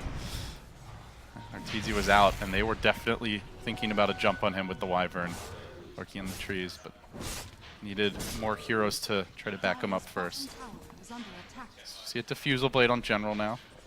So item progression continues here. Yeah. Navi's doing the right thing, keeping all the lanes pushed up. Like every small little move you see Soneko doing here, keeping the creep wave away from their base is so crucial for they're his hunting team. him though, Elder Titan. How? He was like How? just a centimeter away from getting stomped there. That's why you go to gym. Make sure that you're slim and fit. Hey, the Wyvern has some pretty big wings, man. I would not call him slim, although I imagine Yeah, I would he is not call fit. you slim. Thanks, buddy. Sorry. I'm rude. I have a plate mail. I'm not being tactful. That you definitely are not. You guys are seeing the real Winter. But we'll have to find out what the real secret looks like here. Do they have that killer instinct? They showed it in Game 1. They struggled in Game 2. And here we are in Game 3. Series tied up 1-1. Did they get the refresher on Tide yet? Does he have it? Don't I mean, think so. okay, they're pushing without the refresher, I guess. Committing for this. Yeah, he's actually very close. Huh, I'm surprised they're not going to wait for it. Like, if you're getting a big item like that, usually you yell at your team, guys, relax, I need 100 gold. Oh, Arteezy gonna get caught, skewered way back, leaps on out. The Stomp is there to cover his retreat, but if they can just finish him off once, get rid of this Aegis, it'll be a big win. He blinks out though, he does survive, the Greaves come through, but General on the case. He isolates Bulba, can they finish off the Tide? They're unsure of who to go for, they think once, twice about it, then they turn back. They want to bring Bulba down, the BKB's still there, the RP follow, Bulba gets off the Ravage though! It hits the whole team, it's too late, it looks like Envy now Cursed, focus down, and Arteezy turned against him, the disruption to prevent the kill during Curse, but one more imp will get the job done, and Dayera on the back line still finding kills, so they've gotten rid of the Aegis, they've killed off the Drow, they have managed to bring down that Tide Hunter, and they hold the base. They should have waited for the refresher. Now it's gonna take some time before he gets it because he lost his life. Oh, disruption here, and running the other way, General does get caught, shotgun down by Arteezy. Navi getting a little too big for their britches, perhaps. They exit the base, and then Soneko gets found out, tries to juke. Can't juke Mr. 9K. Godlike. He has yet to die this game, Winter. They had like that false sense of security. Is the Jinx here? I think the Jinx is here. He leaps out the self-shotgun for the save, but the chase continues from Dayera. Gonna burn him down soon. Sleight of fist. One more right click. No. Oh, God. It's Arteezy's turn to just feed away a gigantic pile of gold to Navi. 2 games in a row now where Secret held a very solid lead and it appears like it might be slipping away. No racks. Not good enough for them. Well, this is something similar to what happened in the second game where they were sieging. And they're looking for more, then they find Puppy as well. He's in far, Shockwave and dead. The collapse appears like it might be inbound. This is real And now bad. the refresher, but now to deal with it, a Magnus BKB as well. Why didn't they wait for the refresher, Goblin? Why? That's a question for smarter Dota minds than I. Come on, give yourself more credit. Oh, You're now you're trying to suck up to me. Get the hell out of here. You're dead to me, Winter. This Please. tower is dead to Dayera as well. Please don't forget to One way or another.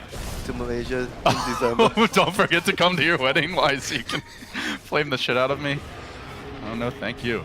I promise I won't do that on that day. I promise. But I think importantly for Navi, after winning that fight, they get back to work as far as getting these lanes pushed out. Dayera shoves in bottom, top lane, Dendi pushes that lane out. They're ensuring that Secret can't just go right back for a push and potentially take a lane of racks, and now they have all their big ultimates ready to go, so not sure if Secret want to be playing offensively right now. I mean, they have to. the longer they wait, it's not going to get easier. It's just going to get harder and harder and harder. The more items Ember gets, the push just becomes very, very difficult. This Ember is already hitting extremely hard. 300 plus damage before the crit. Yep. With Unless the cleave. somehow they catch the Ember in the Ravage. Oh, which they might! Yeah, he obliges here, blinks in. Bulba instantly rearms the Ravage. He popped the refresher immediately. He's going to TP home. Ember does have buyback. Can they force it though? Okay. 70 seconds. Moonlight Shadow is the somehow they catch the They need to Ember. go home here.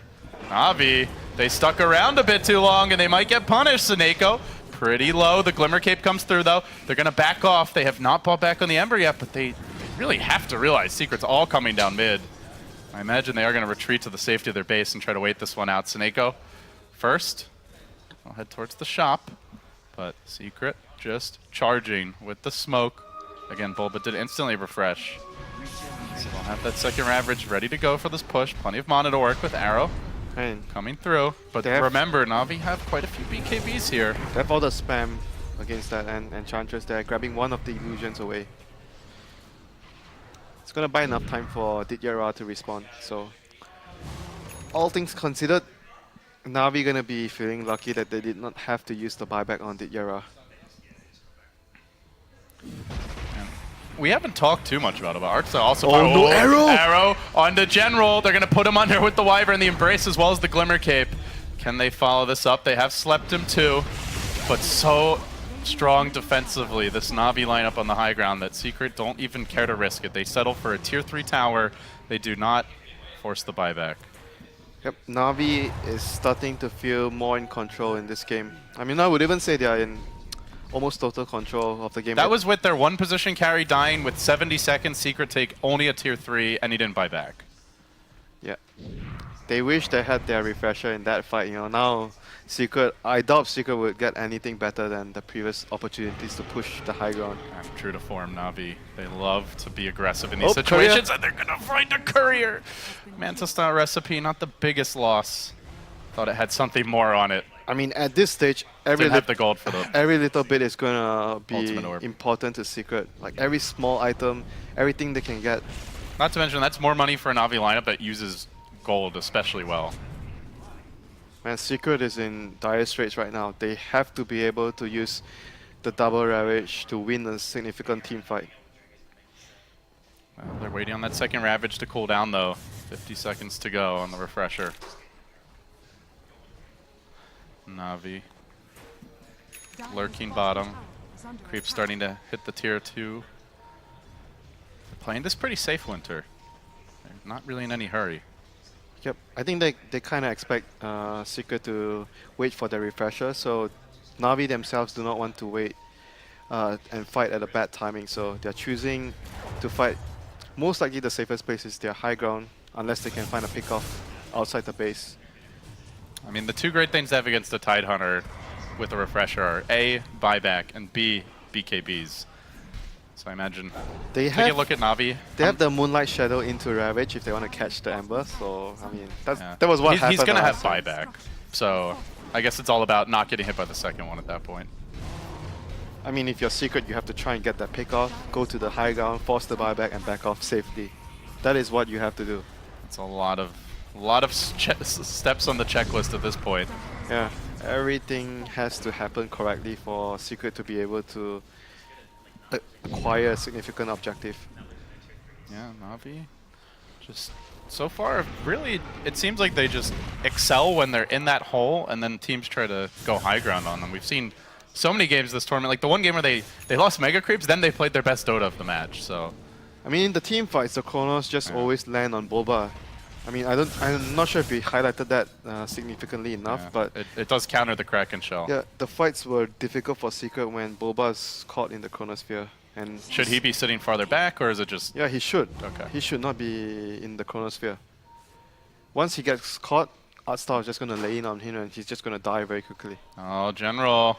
He's in the middle of Secret right now. There's the Blink, the Ravage as well. Second one has been revved up. It is going to connect, but the BKB's there for the Magnus, and he marches in. The RP finds Envy. They start shredding him. Envy's down. Bulba likely to be next, but they're looking for more. The Chrono now on the Pylai Die, looking for the third kill of this fight.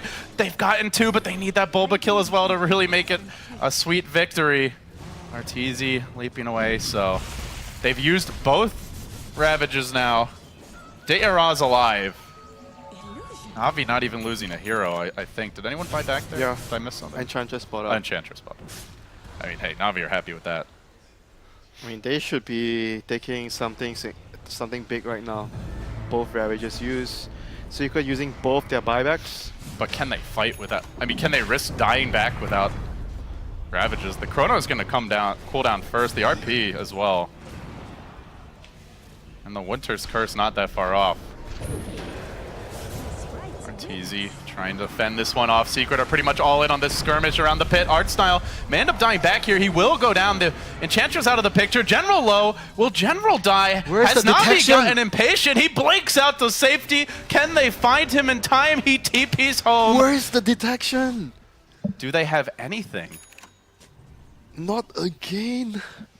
They have no sentries, no gem, nothing. They have sentries on Pi. 1 sentry right now. And he Man, he hears your cry and buys more. Winter. How many kills have they not gotten because they do not have sentries on their heroes?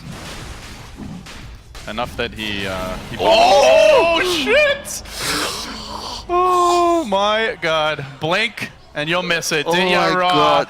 with the devastating crit. So now General looking to follow this up. He's got a Chrono ready to go. There is a disruption available, I believe. Pylai Die there, and he purges General as well, but still, they're going to have a Winter's Curse ready to go. The Aegis quickly cracked and looking for more. Rolling on the Puppy, trying to lock down Envy at the same time. The chains are there. He looks to run, but can he get out? The Gust comes through. He still retreats, but Dinyara is going to continue the chase. Blink and look for the slide. The RP as well. Off with their head, Secret, say Navi.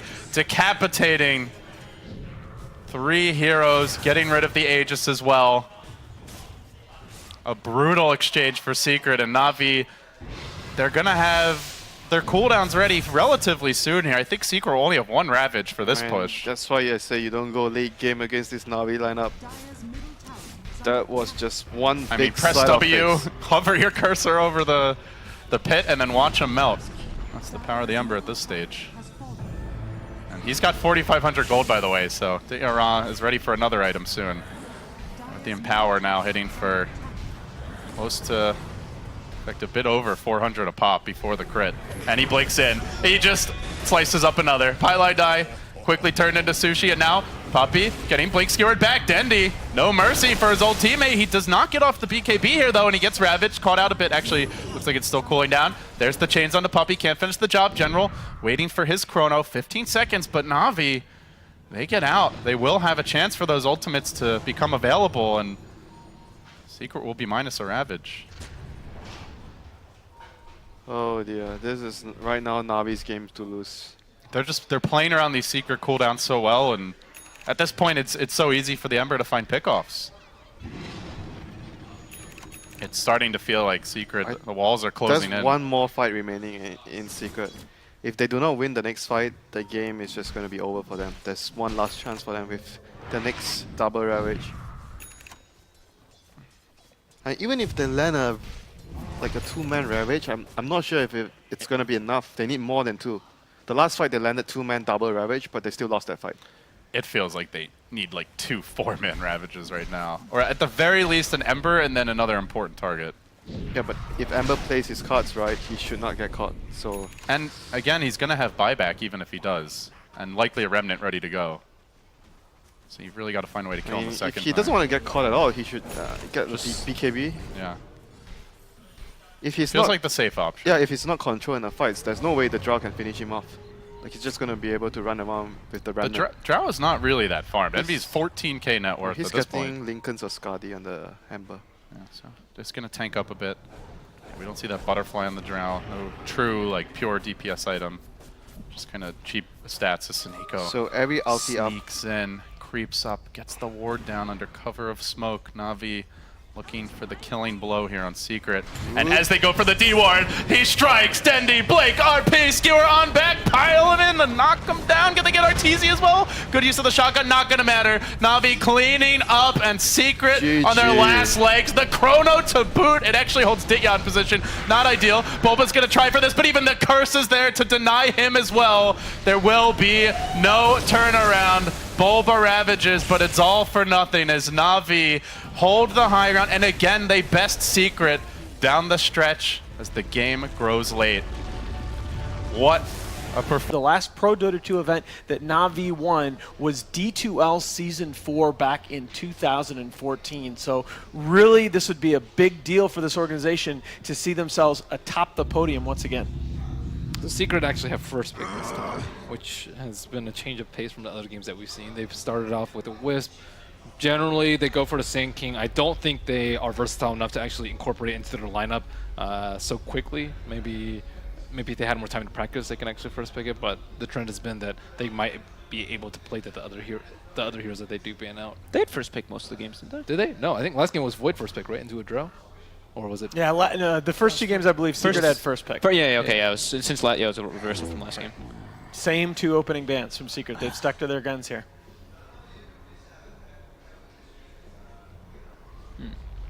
So the no heroes, more drow. We know which ones are left open. Obviously, the Elder Titan, Shadow Demon, the ones that stand out. Darkseer, I think, in particular. I think Just like change it up. I think Darkseer is, it's like, I don't like the Riki first pick without the Darkseer. I think the Darkseer is just a much stronger opener that leads you to a lot more different strategies. Okay. What else is there? Mirana? It's also first pick that we've seen a lot. It's just so clear that Secret value this hero, especially with that Aghanim's E-Blade build. Navi gonna first phase the Oracle. Now, again, this is something that Secret went with, that not first overall pick, but they did pick it first phase. I mean, we've seen Seneco's Oracle before. He is probably the best in the world at this hero. But Pi has actually shown that he is probably like right up there. These two guys played incredibly well. I haven't seen, it's like these two and Z-Freak are like the top 3 Oracles. Oh, dang. Yeah. That's a change-up. There we go. This is, yeah, as you mentioned, the Grand Finals meta, it's like, oh, okay, they're going to always take Oracle to counter our Batrider. Let's just take both. Yeah, instead of banning it last game, which they had to. And it sure helps when you have two players that play the hero. You know, you mentioned Seneco's Oracle being top tier. General's Batrider is, again, probably top 5 in the world. I think there's not that many other heroes that actually deal well with Batrider aside from Oracle. Venge is definitely the best one, but I would expect it to be banned out in the second phase if it's not. SD, I think it's like decent, but I definitely think it's a third to Oracle and Venge. Yeah. Oh, absolutely. Yeah, it's like, if you're really fast and you actually disrupt the Batrider, it can be kind of clever sometimes. That's so hard. It's super hard. Like, you always like actually get to like disrupting your teammate, but you still get pulled in. But yeah, and there's the Nyx Assassin, which is kind of a different type of counter. Yeah. Nyx is good. That's what Fnatic has been using a lot against Navi. He got banned out multiple times against them as well. Yeah. Secret banning out the Enchantress, of course. Hard Styles Enchantress, pretty staple. Helps out General a lot and just scales very heavily.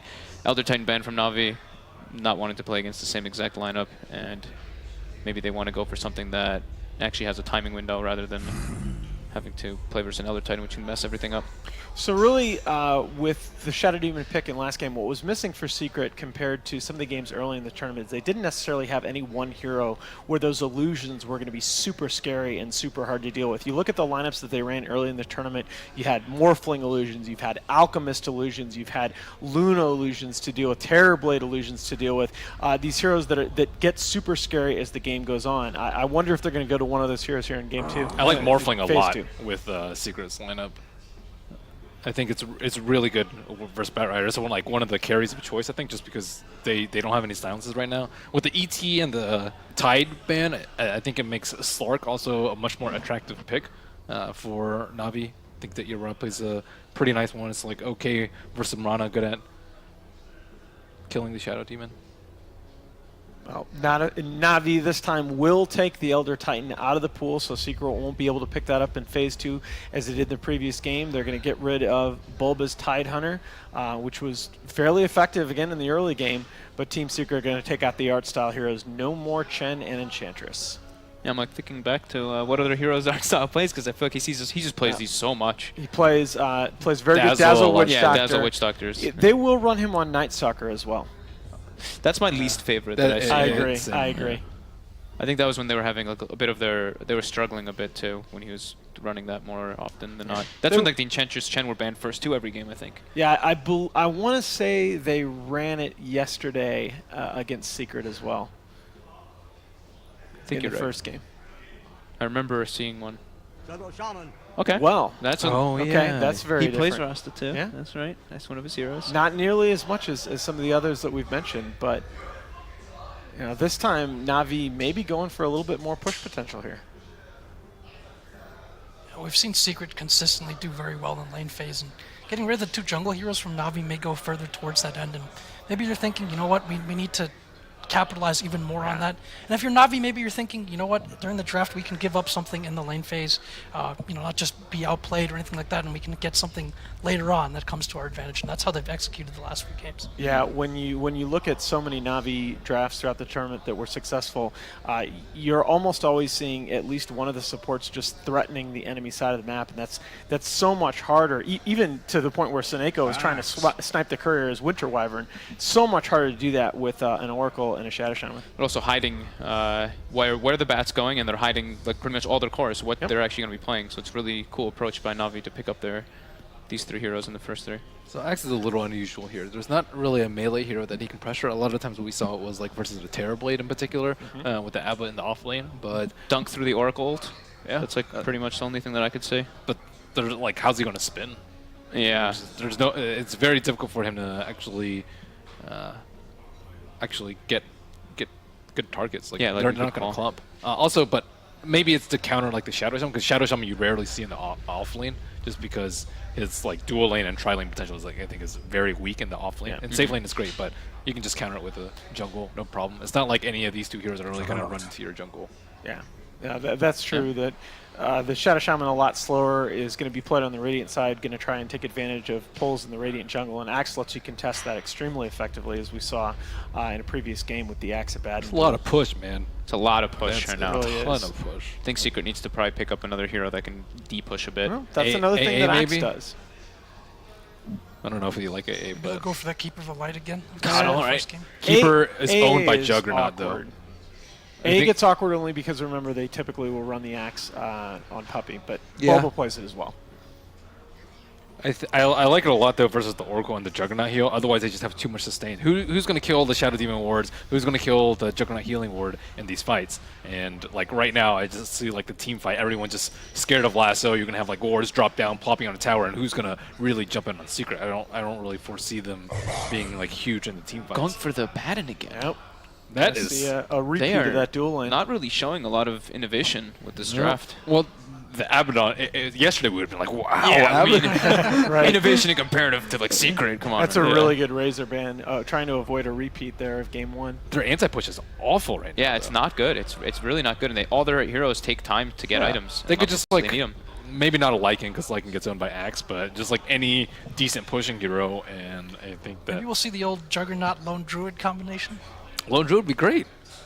Oh my! If they pick Lone Druid, I'm gonna like. Yeah, I'm just gonna take my headset off and walk out. And I'll just give you this. I'll give you everything. I was like, man, what other pushing heroes are there? All I could think of was Pugna and Lycan. It's like, I don't think they're gonna pick that. But yeah, Lone Druid sounds amazing. Yeah, it actually looks really pretty devastating if they did pick that up. But I don't know that I've seen Dendi play that mid too often. Maybe a couple times. What? Juggernaut. Juggernaut mid. Oh, Jug mid, sure. Okay, that makes sense. They're definitely leaving their options open. What the heck is Secret gonna do though? EE's hero, or perhaps Arteezy's? We've seen EE and Artur both on the Clinks. I'm sorry, on the Mirana. After Arteezy's Mirana that last game, you gotta give it back. You have to him, right? Yeah, He that played was so good, so well. Gotta think of something else for Envy here. What can? How about that Luna you guys were talking about? Illusion hero, but he takes a little bit too long to ramp up versus Navi's giant push lineup, in my opinion, at least. Yeah. I think they like instant lose, so they pick Luna. Well, yeah, we were talking about Secret's draft versatility. Now and I want them to pick Luna, Ben. Just because you By say all that. means. By all means. What else is there? Morphling, like you mentioned earlier. And again, this is the combination that we saw earlier in the tournament. But I think Navi won. Oh my gosh. High five, baby. That's crazy. I'm gonna have to go with Navi. All right. Last I'm pick. also going with Navi. Last All pick, right. Huskar with an Oracle. I actually don't really mind the Morphling pick too much. I think it is like the best thing they could have done. It's But unanimous. This is the Huskar type of lineup that they've been steamrolling people I think with. they got Huskars. So What a sneaky draft. Fog, but if there's a win condition, here for Team Secret, what is it? What do they need to do? This Huskar pick just seems to pose such a problem. they need to pressure this Huskar in the laning phase so hard. He can't get an armlet too early. You can't just let him do Huskar things early. They need to just kind of run it Navi. Honestly, like it's going to be super hard playing versus. There's so many heals. There's so much potential to just help up the Huskar, which you don't usually. It's not even this much healing for a Huskar, but they have a lot of other things to amp him up. So I don't know. Secret really has a game cut out for them here. All right, Team Secret with their backs against the wall, down 2-1, up against Navi's 5th pick Huskar. We'll throw it over to LD and Winter for the cast. Thank you very much, Alan. That's right. Huskar. Is it going to end like this? Will Secret be getting Huskard? This is like the improvement I see very significant from Navi, where they start to swap around the lanes between Dandy and Didara a lot. They managed to trick their enemies into thinking that they have the Juggernaut safe lane, so Huskar very more unlikely. So Secret forget about the hero, didn't choose to ban the hero out. And it's pretty decent against what Secret have. They have a lot of magic bursts in their lineup. And Huskar plus Oracle, a very, very potent combination. I mean, you can try to gear like a Morphling up for physical damage. Even Mirana can transition into it, but it's not their forte. Morphling is, I mean, you can do that, but in most cases, you want to use your spell damage. You want to get an early E-Blade against the opposing team. So this game, you might have to consider maybe going for other options, going for like the Manta, going for more physical damage output. Okay. Before we get too much into the later game matchup, let's talk a little bit, Winter, about the laning setup. What is the ideal laning setup for Navi, and how does Secret look to shut that down? I think Huskar's going mid. Yeah. Huskar mid would be against Mirana. He's bottom now, so he was mid before. But I guess they're putting him bottom instead. I guess it's okay against the Baden Axe. If they have 3 heroes at bottom. But at the moment, I see Shadow Shaman at top lane. Oracle is heading bottom now. Yeah, it's going to be 2 heroes versus the Abaddon and Axe. This could be troublesome if he makes a mistake in the lane. Man, Dendi running the Juggernaut here. You mentioned that poor man shield matchup versus ranged heroes mid, and already getting the crit and a lot of damage out. It certainly doesn't make you a poor man, you know. You have that shield. Oh my god. Envy is having a rough lane already. He is tanking a ton of damage here. He's almost dead! Look at his HP. He has 2 He's fully base rank. He went fully Agimorphed. I don't think he was expecting to have to deal with the dual lane here, Winter. Yeah, definitely. You look at their heroes, you're expecting a defensive lane for the Shadow Shaman to get levels, Oracle to be protecting their bottom lane against the pressure lane of X plus Abaddon. And then you look at the mid lane here, and really Dendi should not die. You always have Blade Fury against that combo, unless Arteezy hits like a crazy around the corner type of arrow. So Dendi should farm well. He's even harassing Arteezy heavily. So far, the Huskar probably not going to have the best time, but now they're going to... He still has a bit of support. And it seems like these lanes are going to be quite decent for Navi. Oh, okay. He's fine. Yeah, Dendi just getting some damage in on Arteezy there. But I mean, last game we saw lanes that didn't go all that well, and Navi were still able to turn it around. Well, this game, Secret does, however, have a much stronger lineup for late game. They have SD plus Morphling. Looking at how the lineups match up, do you favor either team if it does go to that late game? It really depends on how much farm the Morphling has, because I think if a Morphling has... Top lane, looks like there is a dive going on here. They're moving deep on the Pylai die. They get the long stretch, Armstrong shackles out, the zap comes through, the first blood to Navi. Envy does find a counter kill. This is bad. But still, Navi getting the early pressure out there in the top lane, and they're also out farming that Morphling thus far. I think if it goes to late game with a 6-slotted Morphling plus the Shadow Demon, I think Secret has a very, very good chance of taking it. Like, you can always do like slow siege, speed push, and you have a Mirana as well. And Huskar late game, if you're not ahead of the enemy carry, obviously you're not going to be able to match up equally against a Morphling. Yeah, it doesn't... Seems like that Huskar is going to farm, though, so... At least for now, Secret not doing much to slow him down. Is there anyone who's likely to move around and upset the balance of these lanes early? Like, we don't have that Enchantress or IO. I doubt so, but in the game where they picked the Axe previously, they had the Axe actually running around helping the lanes, which was kind of unexpected because you sort of feel like Axe should focus on getting his own blink, helping his own, like staying in his own lane or in the jungle. But that game, Puppey was helping around his team a lot, so we might see the same thing happening for Secret if they decide that they need help in the other lanes. All 3 cores here farming on the Navi side, but the support's doing quite a bit better on the Secret side. So still relatively close minus the first blood, but they move on to Bulba here bottom. Oh, Snake almost got around him. Could have gone in, but still with the Fire Spears, it might be enough to bring Bulba down. He is able to heal through it, it looks like. So the Purifying Flames brings him back up. But still forced off the lane quite a bit here. Elsewhere, Envy, again, almost dying, just dropping constantly low. And he is having a very rough time. Both the carries are getting constantly... Oh! Again! Envy, level 2 Ether Shock. Down he goes. He is as good of a series as Arteezy is having. Envy is really struggling. What? Oh my god, I can't believe it happened. I mean, he already had a fair warning once, and he did not respect it. And now he pays the price. Is that considered overly efficient? Having too much agility? Okay, fine, it's a mistake. That's efficient.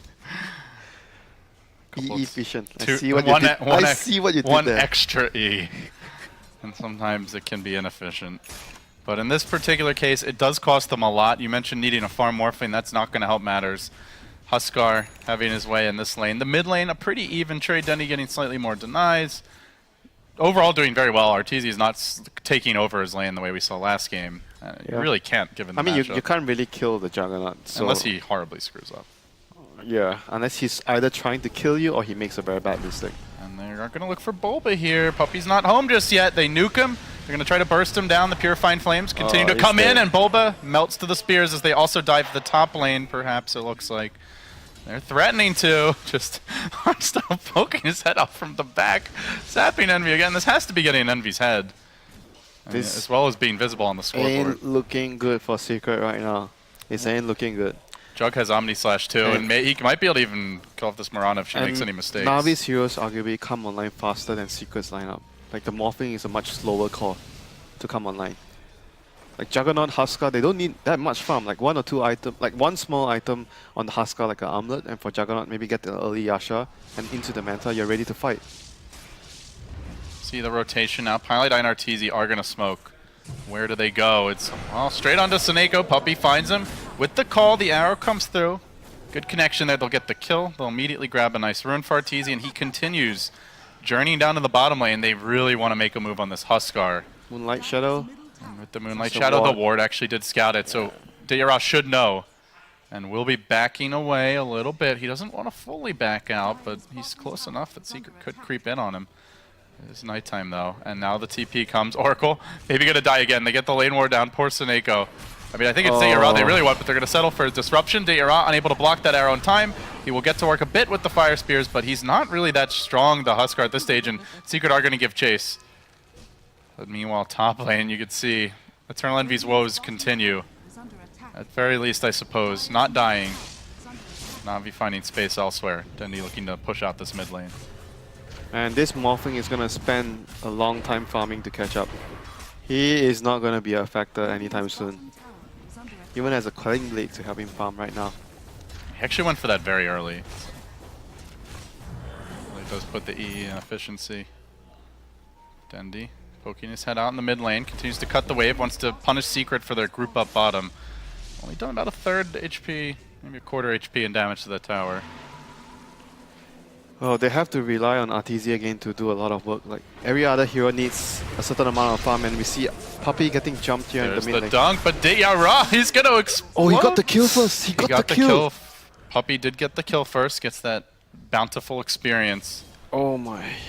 That Normally was- you don't see Huskar making such bold moves until he's a He little has bit the more armlet. farmed and has the armlet, yeah. Yeah, I guess Navi feeling they have a good early game going, starting to feel a bit cocky, you know. And warding under creep waves now too. I don't care if there's a creep there. He's like, I'm getting this ward down, man.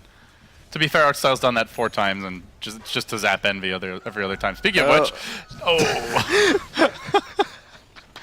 I mean, I don't know. At this point, if you're Envy, you're just like, come on, man, seriously, like, give me a break already, top lane. He's getting to He's going to the jungle. It's time for the jungle morph lane. You see the raindrops here for the axe. Mott maybe wanting Envy to get some. I mean, I expected them to give Envy some help earlier, but They took the opposite route of just like pressuring the opposite side of the map. yeah, but then General was bullying Envy alone in the lane. That's not good either. So they do leave Bulba parked down here bottom with the Huskar holding the lane, so I imagine he's going to settle down now, make sure he gets that armlet. Dendi waiting for the Omni Slash cooldown mid. He's leveling up the healing ward. So yeah, it's something we want to keep in mind is the mid-game strength of Navi. When you have the max healing ward, the Oracle with the false promise, the Rasta wards getting dropped, and a Huskar up in front with like a solar crest, the Dragonlance just sieging the crap out of towers. That's gonna happen in the next 5 minutes where Bulba. Hex onto Bulba. It isn't a very long duration one. Then they zap him. They need to get those shackles up, but Bulba phases away to freedom. It looks like he should be fine. It's He borrow runs- time. He runs back in. Navi. I mean, most teams see in a bad and they're like, yeah, not worth ganking him.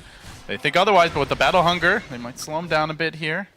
Snako able to get away.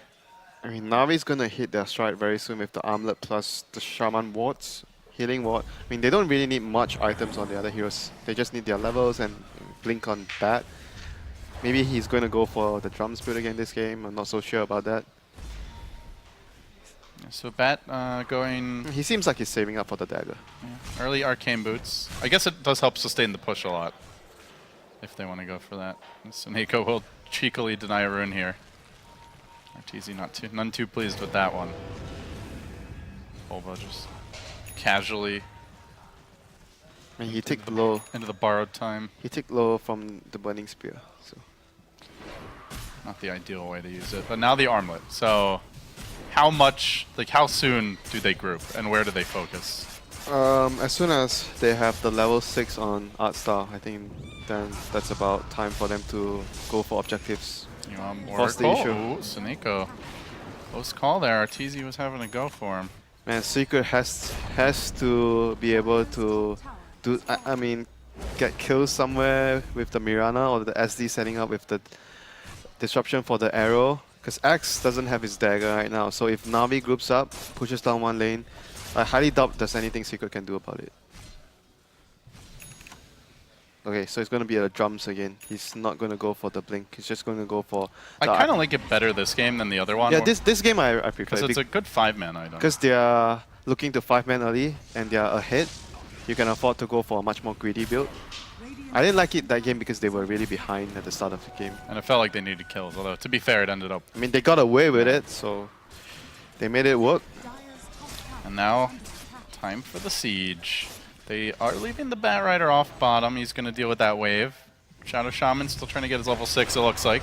Just they'll nuke Puppy a bit. They will lead with Ditya Ra, the healing ward protecting him as long as that stands. Secret going to have a very tough time dealing with this. But meanwhile in the jungle to the north, they've found one. It's Pylai Die. Shadow Demon gets roasted. This is not looking good, Gorman. And they still have healing wards. So they are, sorry, Shaman wards. We haven't seen those come into play just yet. One more tower, the next tower. They're going to press forward. They can probably go for 2 if they want to save the wards. There's they still a tier 1 bottom though. Yeah, this is like the kind of situation where the arcane boots on the Bat Rider would come in handy for the whole team. Yeah, someone like Juggernaut, pretty low on the mana pool, can really benefit. Yeah. The supports, obviously. Especially in a game where your supports don't have gold to actually get multiple sets of arcane boots. Navi, though, this is a slightly bolder maneuver than what we discussed. It's straight into the Roche Pit with a tier 1 still up bottom. Pylai Die fortunately did have a ward there, so General not able to lasso him. Yara playing with fire though, he's very low. The Abaddon starts to roam towards the pit, but already the Roche about to drop, and it will go to Navi. The Aegis to the Huskar. You know, so often, Winter, whenever a Huskar is in a game, I know you, Fog, Merlini, you all bring up how crucial the Aegis is for this hero. And they get it early, very early. I mean, it's just like draw Ursa. If you get that early Roshan, speeds up your timing so much. Looks like they are diving a bit here. Dendi with a bold maneuver. I mean, they're feeling confident. They're in a very good position right now as of whole for the game. So Navi are definitely feeling super confident about that. So they are willing to be much more aggressive than normal. I mean, they are already very aggressive by nature as a team. So Secret are going to see this big push coming. Navi have had their early momentum. There's nothing. What do you do? There's nothing they can do. They have to find trade-off, find pick-off somewhere. I do not see any way they can win the head-on fight. Man, the Huskar really ruins Abaddon's borrowed time with those fire spears. You have like no control over when it goes off. That's going to be a little extra source of frustration for Bulba. Puppy is so far away from his blink. I mean, nothing is going on for Secret right now apart from getting farm here and there. And I mean, Arteezy is like probably the strongest hero right now, so and he can't really do much to stop the fireman either. Like the only way he can slow it down is if he finds a singular pick-off somewhere like now. Here's the pick-off attempt. The arrow. Oh, it's a miss. Arteezy, his arrows felt like something out of Robin Hood last game. That was like a kill that they desperately needed to happen for them. Not happening this time. And instead, Bat will get a blink, he'll buy a smoke, and well, they haven't even needed those pickoffs. We'll see if they do. But Navi dropping the wards now. Second deployment. This time, we'll be looking for the tower. He's going to try to deny the tower. That's about it. I mean, like you said, they have to find other options besides the head-on fight. They are just calmly armlet toggling, laying into this structure, getting healed up by the Purifying Flames, and the tower will go down. The Shaman gets the last hit. We're going to see a high ground push very soon. Pre-20 minute. What is like the dream Secret scenario for a high ground defense? I mean, I'm kind of chuckling just because like they are not a great high ground lineup. Man, call. Drag them towards the tier 4s. Drag them towards the tier 4s. In your dreams. Oh, this is not the dream. Arteezy does leap out. Hey, with the Omni Slash maybe being wasted, perhaps they can... Oh, never mind. Okay. The drums come into play here, as well as the Yasha. We'll bring him down. So they lose Arteezy. There goes your strongest hero on the map. Mirana dead. Ra. And I just don't see laying into mid. What can Secret do right now? They are totally helpless against the onslaught of Navi. Navi's timing is just way too strong at this moment in the game. I mean, Navi has to make a mistake, is pretty much what it seems like at this point. A big one. Multiple mistakes even. Like Puppy. It's only there Secret. Goes your blink dagger, my making friend. them for now, it seems, as he gets caught out and roasted again. Immolates in the flames. Can they finish him off? Dendi's on the chase. He wants a piece of that Puppy, but Puppy did the math, and he'll be fine. That is good that he didn't go down but there. This also leaves Ditya. He's just like, yeah, I'm just going to hit towers, guys. Don't mind me. I'm just a Huskar. No big deal. Art style, though, blinking in there. Not the Hex he was looking for. Or did it get shielded off immediately? It was on. His Hex was on cooldown. He was kind of hoping to blink Shackle there. Oh, okay. I thought he hexed something. Yeah, I don't know. Anyway, Puppy walks away. But Navi walked forward. Okay, the push. General moving in. Yeah, the 15-minute high ground siege. I mean, we thought it was all about the Drow Ranger. Navi saying, we'll do it old school style with the Shadow Shaman. They drop the wards. And, well, there's a buyback with that Navi. Just going to wait for the healing ward to kick in. They're not even backing. Again, the Shackle there. Again, will get dealt with. But Puppy, it looks like it might be a dieback. Oh, he's okay for now. Bulba, though. Ultimate gets cracked open. Now he's going to have a harder time getting into the fray. The arrow comes through, but it's tanked by Dendi, who's very healthy. Ditya still sieging. Navi just swarming into the Secret base, battering down the front door. There is no sort of valiant defense in sight. Secret are forfeiting racks while Envy farms. But it is slow farm. He's only working on a Lakens last we checked, and that is not an item that's going to salvage this game. General, though, looking for the killing blow. Gets the last off on Bulba. There's the disruption. Now it's Pieliedie who might become the target. Puppy with the dieback, looking for more. They will find a second kill, possibly a third. Arteezy low. The Flaming Spear is ticking him down. Even Envy's got to run. He will survive in the fountain as the Aegis is reclaimed. But Navi straight onto the next lane of Rex. They are going to have another healing ward in short order. They have Huskard the opposition again.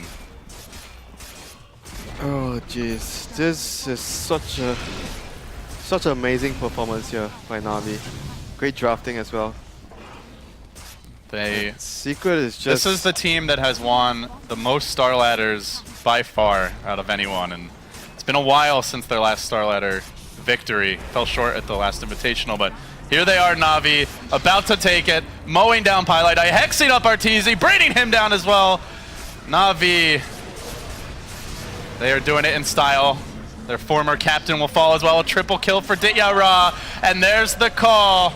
Navi is truly back. They have won their first major tournament in a very long time, and they are feeling it. All smiles, all hugs. This was truly a team effort. Oh, what a performance, Mr. Gorman by Navi here at Starladder. It's amazing. I mean, the team has just gone from a team of youngsters into what they are right now. And, you know, they've done it with some players who weren't all that established, weren't all that known, or at least not on the biggest stage when they joined the team. You know, art style, there were questions surrounding him. Would he be able to make a comeback? He had been out of the competitive scene for a very long time. You had General, who had played great in a lot of pubs, but hadn't really proven himself. Seneko, probably the one player on the team who had proven himself a bit outside of Dendi at that point. Dendi, questions surrounding, you know, his individual play and would he ever come back to be a premier mid player, but at that moment when like Seiko was controlling the game. And so here you have it, your Starladder champions. Starladder I-League Season 2. It was not easy for Navi. They had to scrap and claw their way. They had a long day, a best of 3 into a best of 5. Secret getting to sit back and watch, but they're all smiles now. They claim the trophy. This has to be some incredible momentum for this squad going into TI. I mean, they got invited directly. There were only 6 invites. There were some teams on the cusp like Fnatic who had better results at major events as far as performances at the majors. A lot of people question the invite, but they've proven they deserved it and then some. And they are a big threat to go deep at TI. Congratulations, guys. This is your first victory for about 2 years, so if I'm not mistaken. Describe your feelings right now. Nice. Nice? That's it? Great. Yeah. Oh, thank you, Danya. No, I will stand. So, how do you think? What helped you to win this game? What helped us to win this game? Confidence. You're a team, yeah? Team. Пару слов русскоязычным фанатам, пожалуйста. Спасибо всем за поддержку. Ура! Спасибо большое, поздравляю, ребята, этот кубок ваш.